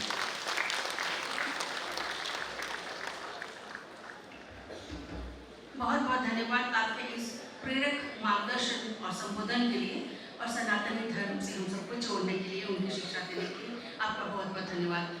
और अब तकनीकी टीम से अनुरोध करती हूँ कि वे विजुअल वीडियो में सहयोग करें। और आइए देखते हैं एक विकास यात्रा कुछ मिनटों में। राष्ट्रीय स्वयंसेवक संघ निस्वार्थ राष्ट्र सेवा को समर्पित विश्व का सबसे बड़ा टैटू से जाति और धर्म से ऊपर उठकर निरंतर सशक्त होता रहा है। 1925 में स्थापित ये संगठन प्रारंभ से ही एक पुरुष संरचना के रूप में विकसित हुआ, जहां शाखाएं और प्रशिक्षण मुख्यतः पुरुषों के लिए आयोजित होते रहे। और इसी वजह से महिलाओं की भागीदारी को लेकर सवाल समय समय पर उठते रहे हैं। संघ के संस्कारों की कार्य पद्धति पुरुषों के लिए राष्ट्रीय स्वयंसेवक समिति, महिलाओं के लिए राष्ट्रीय सेविका समिति, ये दोनों समांतर चलेंगे, एक दूसरे के कार्य क्षेत्र में काम नहीं करेंगे, एक दूसरे की हमेशा मदद करके चलेंगे। काफी समय से जो लोग संघ को भली भांति नहीं जानते हैं, वो संघ को केवल पुरुषों का संगठन मानकर उस पर आरोप लगाते हैं कि ये पुरुषवादी मानसिकता की संस्था है और इसमें महिलाओं को सशक्त करने के बजाय केवल चूल्हे चौके तक सीमित भूमिकाओं तक बांध कर देखा जाता है।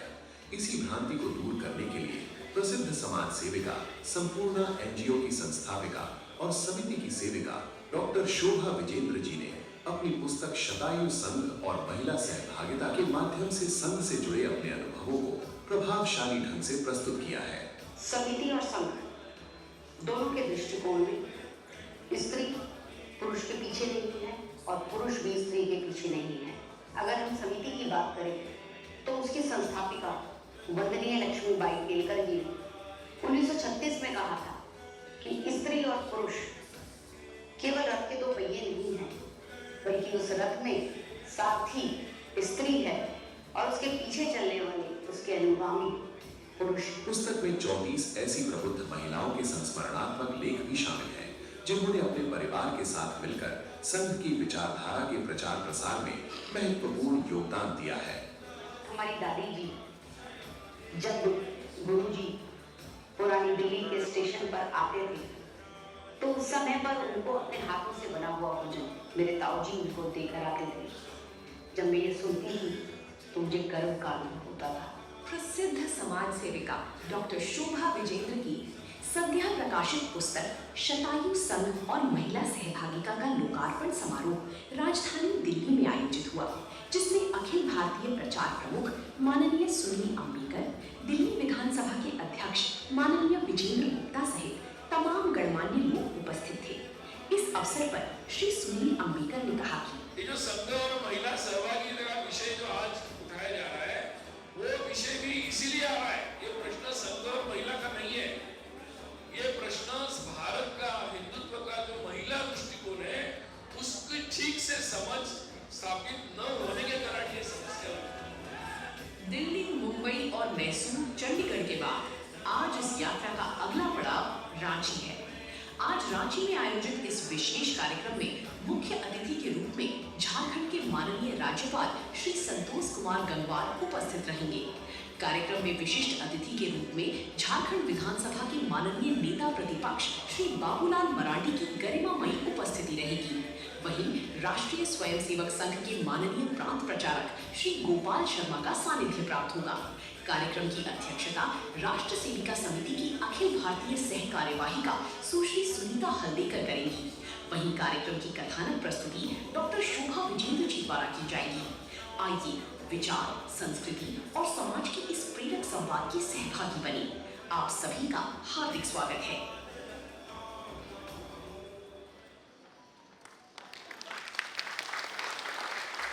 बहुत सुंदर छोटी सी इस विजुअल में आपने बहुत कुछ ज्ञान की प्राप्ति निश्चित रूप से हुई होगी। और अब संघ में महिलाओं की भूमिका पर बात होगी, समाज का ताना बाना होगा। वरिष्ठ मार्गदर्शिका सुनीता जी आपके विचारों से आज इस मंच का हर कोना सयाना होगा। जोरदार तालियों के बीच सुश्री सुनीता हल्देकर जी आपके बीच।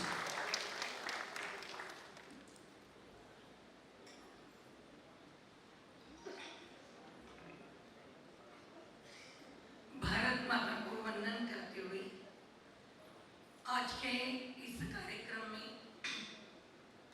हमारे मध्य उपस्थित अपने झारखंड प्रांत के महामहिम राज्यपाल जी, विशिष्ट अतिथि आदरणीय बाबूलाल जी, आदरणीय प्रांत प्रचारक गोपाल जी एवं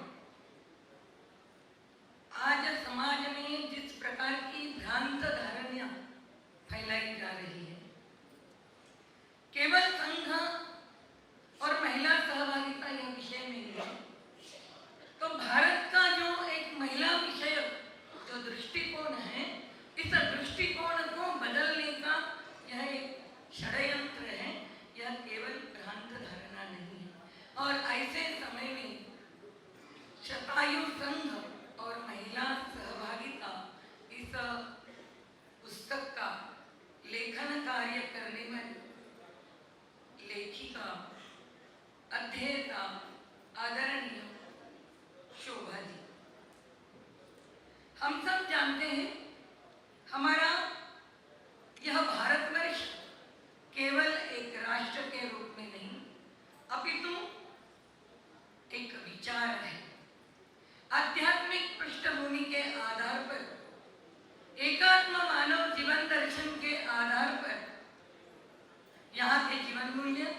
यहाँ की जीवन दृष्टि, यहाँ का जीवन दर्शन विकसित हुआ है और जिसके आधार पर यहाँ का मनुष्य यह अकेला नहीं है, वह परिवार के साथ जुड़ा है, वह समूह के साथ जुड़ा है, वह समाज के साथ, राष्ट्र के साथ, विश्व के साथ, इतना ही नहीं हर मनुष्य यह ब्रह्मांड के साथ तादात्म्य है।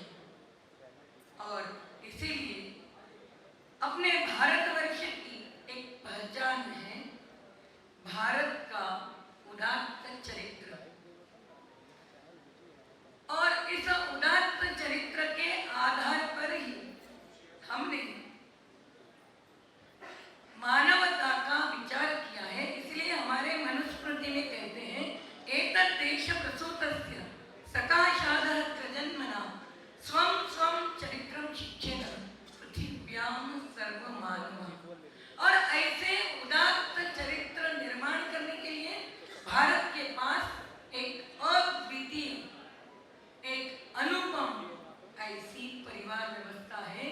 और उस परिवार व्यवस्था का मेरुदंड यदि कौन है तो वह है माँ, जिनके संकल्प से, जिनके स्नेह और समर्पण भाव के कारण ही मनुष्य अपने जीवन में देवत्व से दिव्यत्व की यात्रा संपूर्ण करता है। इसलिए मुझे याद आ रहा है दिल्ली में एक कार्यक्रम था और जिसमें स्वर्गीय सुषमा स्वराज जी उपस्थित थी। कार्यक्रम था महिला सशक्तिकरण। सुषमा स्वराज जी का पहला ही वाक्य था भारत में महिला सशक्तिकरण या महिला स्त्री पुरुष समानता, इस शब्दों का व्यवहार करना ही गलत है। हम जानते हैं कि भारत में स्त्री यह साक्षात नारायण स्वरूप है। इसलिए कहते हैं राष्ट्रस्य सुदृढ़ा शक्ति समाजस्य च धारिणी भारते संस्कृता नारी मता नारायणी सदा। वह राष्ट्र की सुदृढ़ शक्ति है और वह समाज को धारण करने वाली ऐसी एक दिव्य शक्ति है। राष्ट्र के उत्थान में, राष्ट्र के अभ्युदय में भारत में मातृशक्ति का सनातन काल से और आज तक हर क्षेत्र में महत्वपूर्ण योगदान हम सब अनुभव करते हैं। आज जिस कार्यक्रम के लिए हम यहाँ उपस्थित हैं, जिस प्रकार का एक वातावरण बनाया जाता है कि क्या संघ में महिलाएं हैं? हो सकता है संघ की शाखा में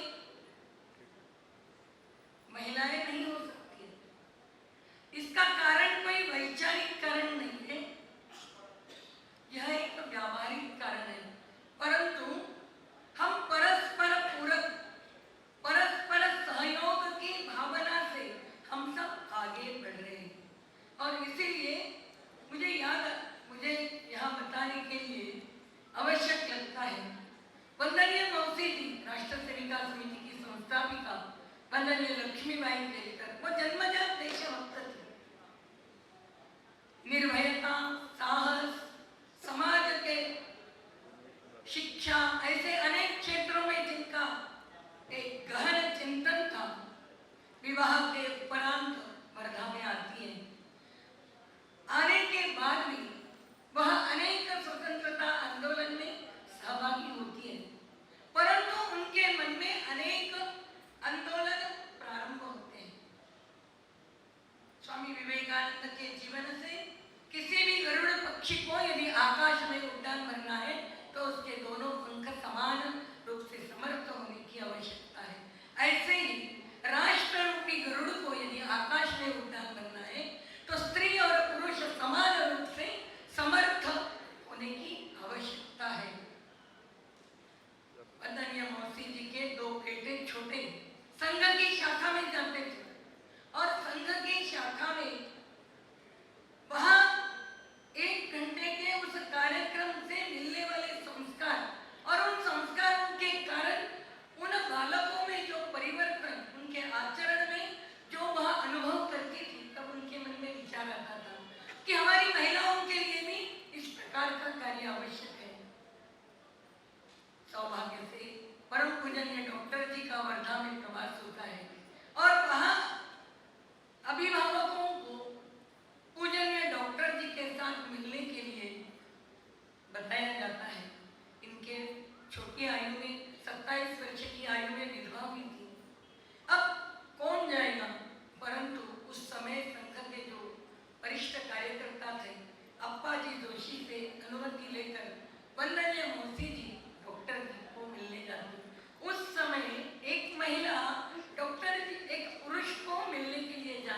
डॉक्टर जी ने, पूजनीय डॉक्टर जी ने उस विवाह को होने नहीं दिया। महिला यह विषय का चिंतन मेरे मन में नहीं होता तो डॉक्टर जी समाज में ऐसी जो घटनाएं इसके बारे में विचार भी नहीं करते। ऐसे अनेक विषय समिति और संघ का कार्य तो भारत के स्वाधीनता पूर्व ही प्रारंभ हुआ और प्रारंभ से समिति भी 90 वर्ष पूर्ण कर रही है, पूर्ण किए हैं और संघ की यह शताब्दी है, यह लंबी यात्रा।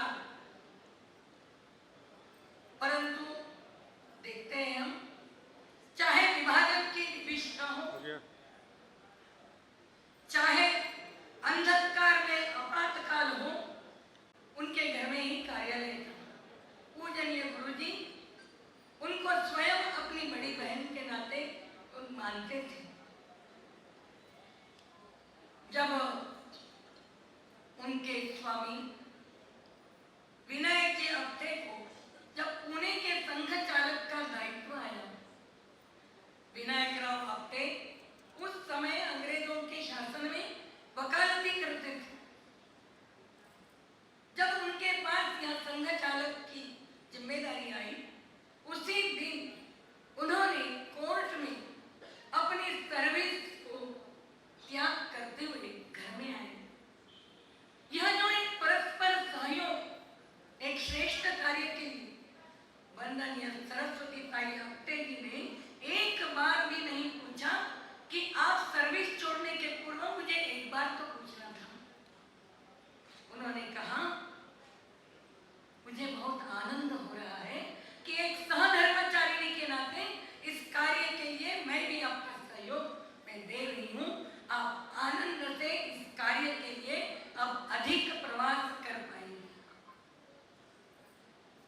और उस समय के ऐसे अनेक गृहस्थ कार्यकर्ता थे कि जिन्होंने प्रचारक की मानसिकता से कार्य किया है। ऐसे एक नहीं, ऐसे अनगिनत नाम संघ के इतिहास में दिखाई देते हैं। उन सहधर्मचारियों ने कभी भी ऐसा नहीं कहा कि मेरे पति संघ कार्य के लिए निकल पड़े हैं। ऐसे संघ की इस वैचारिक धरातल पर आज भी हम देखते हैं कि अनेक ऐसे संगठन हैं, एबीवीपी हो सकता है, कल्याण हो सकता है, ऐसे लगभग 40 ऐसे संगठन हैं कि जिन संगठनों में महिलाएं भी कार्यरत हैं। परंतु ऐसे अनेक नेतृत्व लेकर संघ विचार या हिंदू विचार है और ऐसे विचारों को आगे ले जाने के लिए हम परस्पर पूरक, परस्पर सहयोग की भावना से हम आगे चल रहे हैं। हमने देखा संघ शताब्दी वर्ष में भी संघ के शताब्दी वर्ष के अलग अलग कार्यक्रमों में संपर्क से लेकर जितने भी कार्यक्रम हुए, उन हिंदू सम्मेलनों में मंच पर भी आज 2000 से भी अधिक महिला वक्ताओं ने पंच परिवर्तन के विषय को लेकर हिंदू सम्मेलन में विषय रखे हैं। और इसलिए ऐसा लगता है कि आज महिला सहभागिता संघ कार्य में हम परस्पर पूरक, परस्पर सहयोग की मानसिकता से आगे बढ़ रहे हैं और इसी मानसिकता से हमें यह यात्रा करनी है। हम सभी के इस मानसिकता से निश्चित रूप से उस लक्ष्य तक हम पहुंच पाएंगे।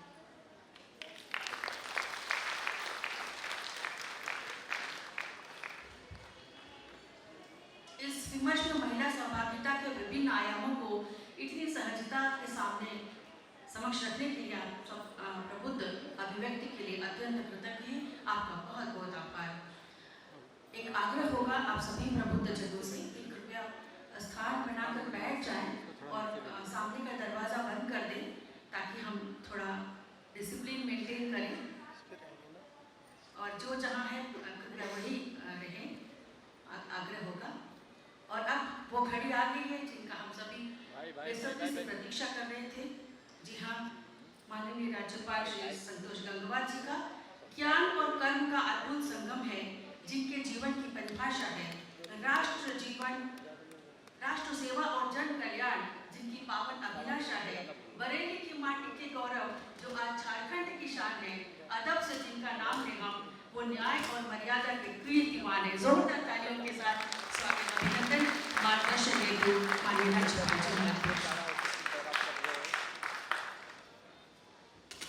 यहाँ पर उपस्थित हमारे झारखंड के नेता प्रतिपक्ष श्री बाबूलाल मरांडी जी और मेरे सामने बैठे श्री विजेंद्र गुप्ता जी जो दिल्ली विधानसभा के अध्यक्ष भी हैं, यहाँ पर उपस्थित श्री प्रफुल्ल अकांत जी, आदरणीय गोपाल शर्मा जी, अभी हम सुन रहे थे राष्ट्र सेविका समिति की अखिल भारतीय सह कार्यवाहिका सुश्री सुनीता हल्देकर जी को, और यहाँ पर एक बड़ी संख्या में उपस्थित सभी समाज सेवी, शिक्षाविद और इस महिला सहभागिता पुस्तक की लेखिका डॉक्टर शुभा विजेंद्र जी, उपस्थित सभी प्रबुद्धजन, शिक्षाविद, सामाजिक कार्यकर्ता, प्रेस व मीडिया के हमारे मित्रों, उपस्थित सभी भाई बहनों, वास्तव में शतायु संघ और महिला सहभागिता पुस्तक की परिचर्चा में आप सभी के बीच आकर मुझे बहुत अच्छा लग रहा है। मुझे ध्यान आया कि जब श्री विजयन जी और उनकी श्रीमती जी दोनों हमारे पास आए तो हमारे राजभवन में ये कार्यक्रम ऐसे बहुत से हुए हैं, पर हमें संकोच हुआ कुछ कहते हुए कि खाली इस पुस्तक का विमोचन विषय नहीं है, विषय है कि कुछ बातें लोगों की समझ में आए। खास तौर से यहाँ पर जो हमारी महिलाएं उपस्थित हैं, वास्तव में उन सबके समझने का भी विषय है, वो इस बात को समझे और संघ के बारे में जानने का काम करें। मुझे इसका इसलिए अच्छा अनुभव है, जब मेरा जन्म नहीं हुआ था तब जो पहला प्रतिबंध संघ पर लगा, तब हमारे घर की छत पर शाखा लगती थी। आप अंदाजा भी लगा सकते हैं कि संघ के बारे में हमारे देश में लोगों की जो भी इस समय राय है, वास्तव में 100 वर्ष बीतने के बाद भी अब वास्तविकता लोगों की समझ में आ रही है कि संघ किस प्रकार से और कैसे काम करता है। तो मैं बहुत प्रसन्न हूँ कि श्री विजयन जी आए, तो हमने बहुत संकोच किया कि ये राजभवन में कार्यक्रम होगा तो वास्तव में जिन लोगों को सुनाना चाहते हैं वो उसको बात को सुन नहीं पाएंगे, समझ नहीं पाएंगे। तो मैं धन्यवाद दूंगा कि अच्छी संख्या में आप सब लोग यहाँ पर आए, और वास्तव में संघ को समझना सबके लिए बहुत आवश्यक है कि वास्तव में संघ की भूमिका क्या है और संघ कैसे काम करता है। तो मैं अधिक न बोलते हुए मैं जानकारी मिली है कि हमारी बहन जी डॉक्टर शोभा जी इससे पहले भी ड्रग क्राइम लिंकेज पर और broken rights, domestic violence of India जैसी पुस्तकें आप लिख चुकी हैं, और आगामी पुस्तक भी और आने वाली है, आपकी बदलते समय की बातें। पुस्तक केवल शब्दों का संकलन नहीं होता है, ये किसी समय के अनुभव, विचार और संवेदना की आने वाली पीढ़ियों तक पहुंचाने एवं मार्गदर्शन करने का माध्यम होता है। इस समय देश में और दुनिया में जो परिवर्तन हो रहा है, लोग पुस्तकों से अलग हो रहे हैं, पर वास्तव में पुस्तकों का जो महत्व है वो अपनी जगह है, हमें इसको समझना चाहिए। शतायु संघ और महिला सहभागिता का विषय इसलिए भी महत्वपूर्ण है कि ये एक शताब्दी यात्रा के संदर्भ में महिलाओं की सहभागिता और समाज निर्माण में उनकी भूमिका को समझने का प्रयास कराता है। लेखिका ने अपने अनुभवों और अनेक महिलाओं के संस्मरणों के माध्यम से इस विषय को सामने रखने का काम किया है। राष्ट्र सेविका समिति के माध्यम से महिलाओं की सेवा, शिक्षा, संस्कार और सामाजिक जागरूकता के क्षेत्र में दीर्घकालीन सहभागिता का भी इसमें उल्लेख है। मातृशक्ति की भूमिका केवल परिवार तक सीमित नहीं है, बल्कि समाज और राष्ट्र के निर्माण को भी निरंतर दिशा देने का काम करती है। हमारी भारतीय परंपरा में नारी को केवल परिवार की आधारशिला के रूप में नहीं, बल्कि शक्ति, सृजन, संवेदना और संस्कार की वाहक के रूप में देखा गया है। और हमारे इतिहास में ऐसी अनेक महिलाओं के उदाहरण हैं जिन्होंने अपने समय की सीमा से आगे बढ़कर समाज और राष्ट्र को दिशा देने का काम किया। ये गौरवशाली परंपरा आज भी निरंतर आगे बढ़ रही है।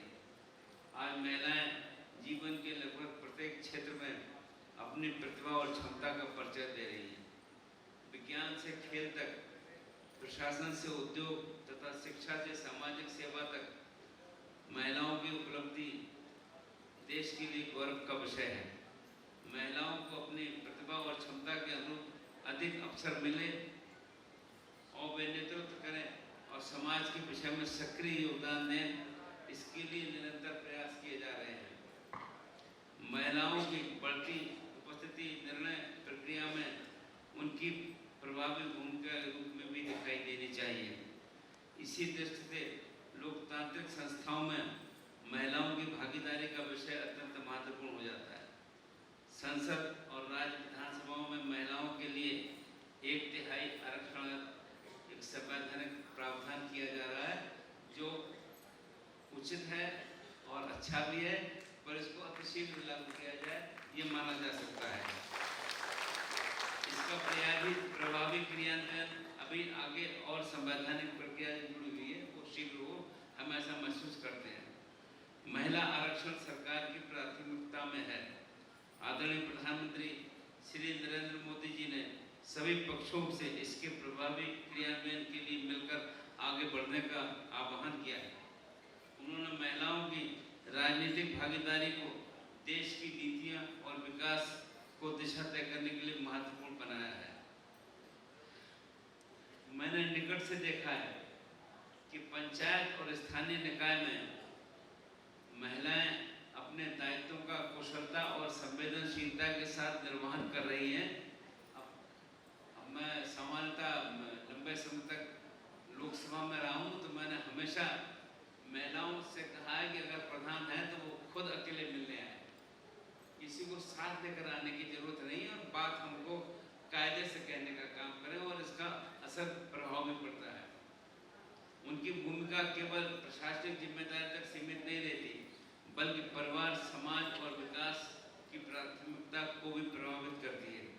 ये निर्णय प्रक्रिया में महिलाओं की भागीदारी बढ़ती है तो विकास में संवेदन जुड़ता है और संवेदन विकास को अधिक मानवीय बनाता है। यही कारण है कि विकसित भारत 2047 की यात्रा में नारी शक्ति की सक्रिय भागीदारी अत्यंत महत्वपूर्ण है और आवश्यक भी है। महिला सहभागिता की शुरुआत परिवार से होती है और उसका प्रभाव सहज और राष्ट्र तक पहुंचता है। एक शिक्षित महिला केवल अपने जीवन को नहीं, बल्कि आने वाली पीढ़ी को दिशा को भी देती है और प्रभावित भी करती है। एक आत्मनिर्भर महिला केवल अपने लिए निर्णय नहीं लेती है, अपने परिवार और समाज में आत्मविश्वास का परिवर्तन की नई चेतना भी उत्पन्न करती है। डॉक्टर शोभा विजेंद्र का महिला एवं बाल कल्याण, सामाजिक सेवा, शिक्षा और पर्यावरण जैसे क्षेत्रों में लंबे समय से कार्य अनुभव सराहनीय है। उनके अनुभवों की व्यापकता इस पुस्तक के विषय को एक विशेष दृष्टि प्रदान करती है। मुझे विश्वास है ये पुस्तक शोधार्थियों, सामाजिक कार्यकर्ताओं और नई पीढ़ी के लिए उपयोगी सिद्ध होगी और तथा महिला सहभागिता के लिए आयामों का सार्थक चिंतन के लिए प्रेरित भी करने का काम करेगी। समय बीत जाता है, लेकिन शब्द समय के साथ साक्षी बनकर रह जाते हैं। इस दृष्टि से शतायु संघ और महिला सहभागिता व्यक्तिगत अनुभवों से आगे बढ़कर महिला सहभागिता पर एक सार्थक सामाजिक विमर्श को आगे बढ़ाने में सहायक होगी। मुझे विश्वास है ये पुस्तक राष्ट्र निर्माण में महिलाओं की भूमिकाओं को और व्यापक दृष्टि से देखने के लिए प्रेरित करेगी। मैं पुनः डॉक्टर शोभा जी को इस महत्वपूर्ण उपलब्धि के लिए हार्दिक बधाई देता हूँ और वास्तव में इस राज्य में कार्यक्रम किया तो वास्तव में आज आवश्यकता है कि हम महिलाओं की सक्रियता बढ़ाएं। और ये हम इसलिए कह रहे हैं कि यहाँ पर आदिवासी लोग अच्छी संख्या में रहते हैं और यहाँ के कानून के हिसाब से बाकी उत्तर भारत में नहीं है। जमीन का हस्तांतरण भी महिलाओं के नाम होता है। ये वास्तव में हमारे पुराने समय की बात है कि हम किस प्रकार से महिलाओं को प्रमुखता देते हैं और महिलाओं को अपने साथ रहने का काम करते हैं। आज आवश्यकता है कि इस बात को हम समझें और निश्चित रूप से कोई भेदभाव को अंतर करने का काम ना करें और सबको साथ लेकर चलने का काम करें। आप सब लोग यहाँ पर आए, आपका बहुत बहुत धन्यवाद। तो मेरे को फिर से मैं आभार व्यक्त कर रही हूँ कि शोभा जी ने अच्छी पुस्तक यहाँ पर रखी और एक अच्छी सार्थक चर्चा भी यहाँ हुई। आपका बहुत बहुत धन्यवाद। जय हिंद, जय भारत। आपके संवैधानिक अनुभव और राष्ट्र निर्माण के प्रति आपकी दृष्टि ने इस विमर्श को एक नई ऊंचाई दी है। शतायु संघ और उसमें महिला सहभागिता की इतनी सूक्ष्मता से रेखांकित करने के लिए हम सब की ओर से आपका हृदय तल से धन्यवाद। जोरदार ताली पर माननीय राष्ट्रपति। और अब हमारी आज की जो कार्यक्रम है और इस सरजमीन पर हमारे बीच एक ऐसे शख्स मौजूद हैं जो बहुत गर्व का पल है हमारे लिए भी। माननीय दिल्ली विधानसभा अध्यक्ष श्री विजेंद्र गुप्ता जी हमारे बीच हैं और मैं जोरदार तालियों के बीच उनका स्वागत करूंगी। और डॉक्टर प्रकाश जी और डॉक्टर श्री रोहित नारायण जी, आपसे अनुरोध करूंगी कि आप उनको अंग वस्त्रम और पुष्प गुच्छ हम सभी की ओर से भेंट करें। जोरदार तालियां पर होती रहे।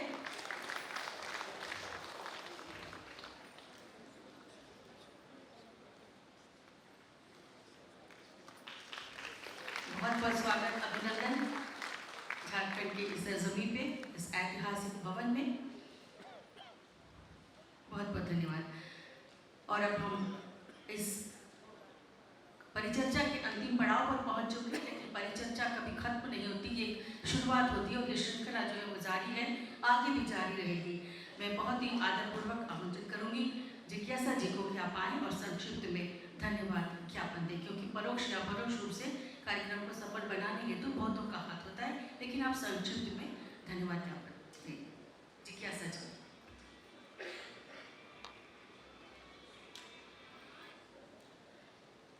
कृतज्ञता परमो धर्मः, कृतज्ञता परम तप।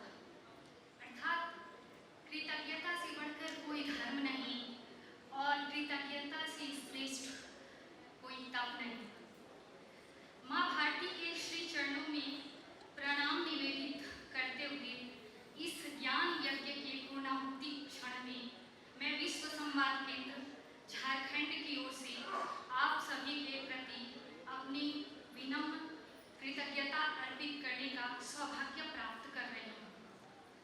परमादरणीय मुख्य अतिथि माननीय राज्यपाल महोदय, विशिष्ट अतिथि माननीय नेता प्रतिपक्ष बाबूलाल जी, अध्यक्षता कर रही राष्ट्र सेविका समिति की अखिल भारतीय सह कार्यवाहिका माननीय सुनीता हल्देकर दीदी, सानिध्य प्रदान कर रहे राष्ट्रीय स्वयंसेवक संघ के माननीय प्रांत प्रचारक श्री गोपाल शर्मा जी, आज की इस ज्ञान यात्रा के केंद्र बिंदु आदरणीय डॉक्टर शोभा विजेंद्र जी, मंचासीन सभी अतिथिगण, सम्माननीय महानुभाव जो हमारे सामने उपस्थित हैं सभागार में, भगिनी एवं बंधु, आप सभी को मेरा सादर नमस्कार। शब्दांजलि के दीप जलाकर भाव सुमन अर्पित करते हैं इस ज्ञान कुंभ के पावन क्षण में सबका वंदन करते हैं। आज का यह अवसर केवल एक पुस्तक परिचर्चा भर नहीं, बल्कि साहित्य, संस्कृति और राष्ट्र चेतना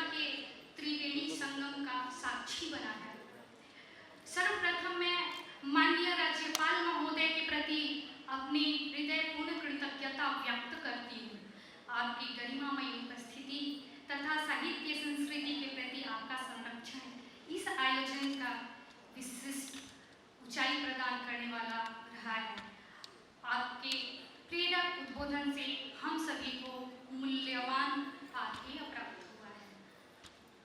माननीय श्री बाबूलाल मरांडी जी, आपके ओजस्वी विचारों तथा जनजीवन के अनुभवों ने आज के इस वैचारिक विमर्श को नई दिशा और सार्थकता प्रदान की है।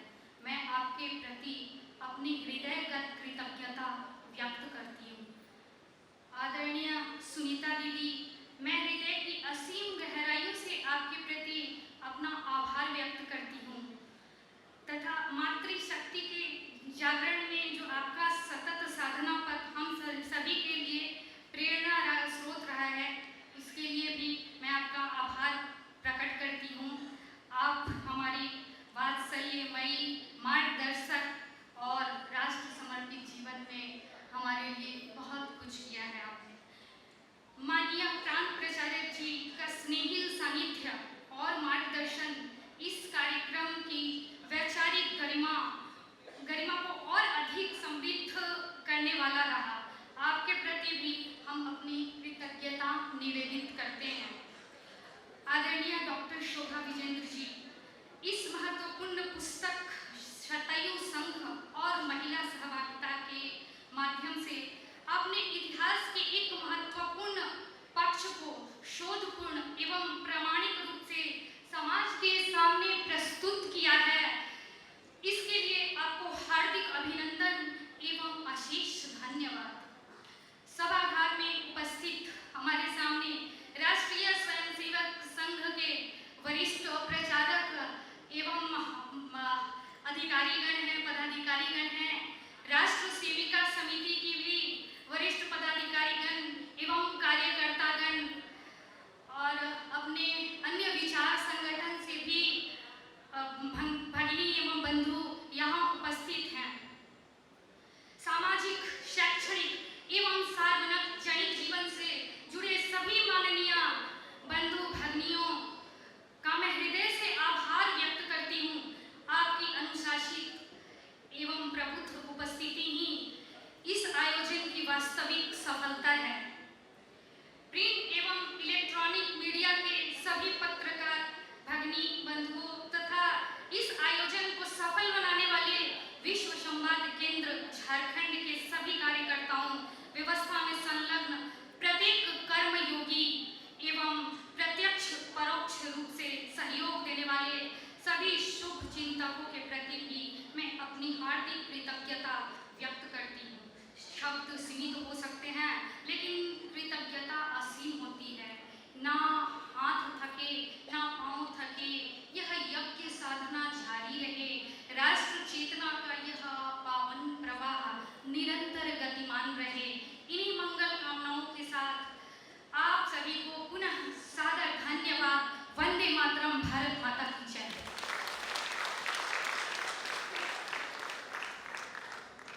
बहुत बहुत धन्यवाद जिज्ञासा जी। हमारे बीच उपस्थित हैं आदरणीय प्रफुल्ल अकांत जी, क्षेत्रीय संगठन मंत्री, वनवासी कल्याण केंद्र। आपका बहुत बहुत अभिनंदन, स्वागत। और संघ के वरिष्ठ प्रचारक श्री अनिल ठाकुर जी, आपका बहुत बहुत धन्यवाद और अभिनंदन, स्वागत। और अब हम एक बार पुनः फिर से अपने अपने स्थान पर खड़े हो जाएंगे राष्ट्र सम्मान के लिए, राष्ट्रगीत और राष्ट्रगान के लिए।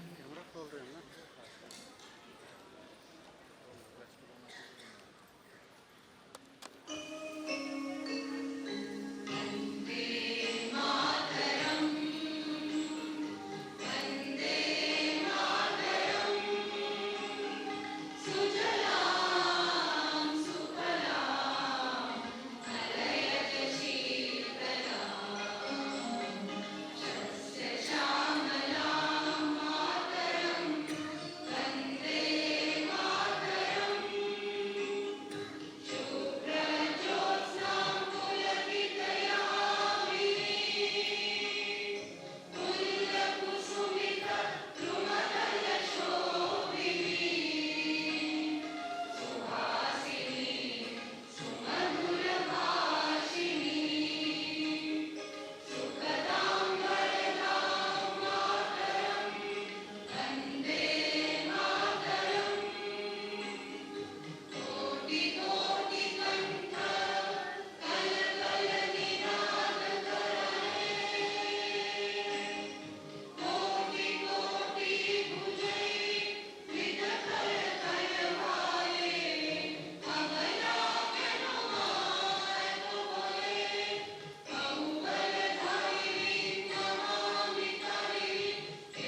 जनगण मन अधिनायक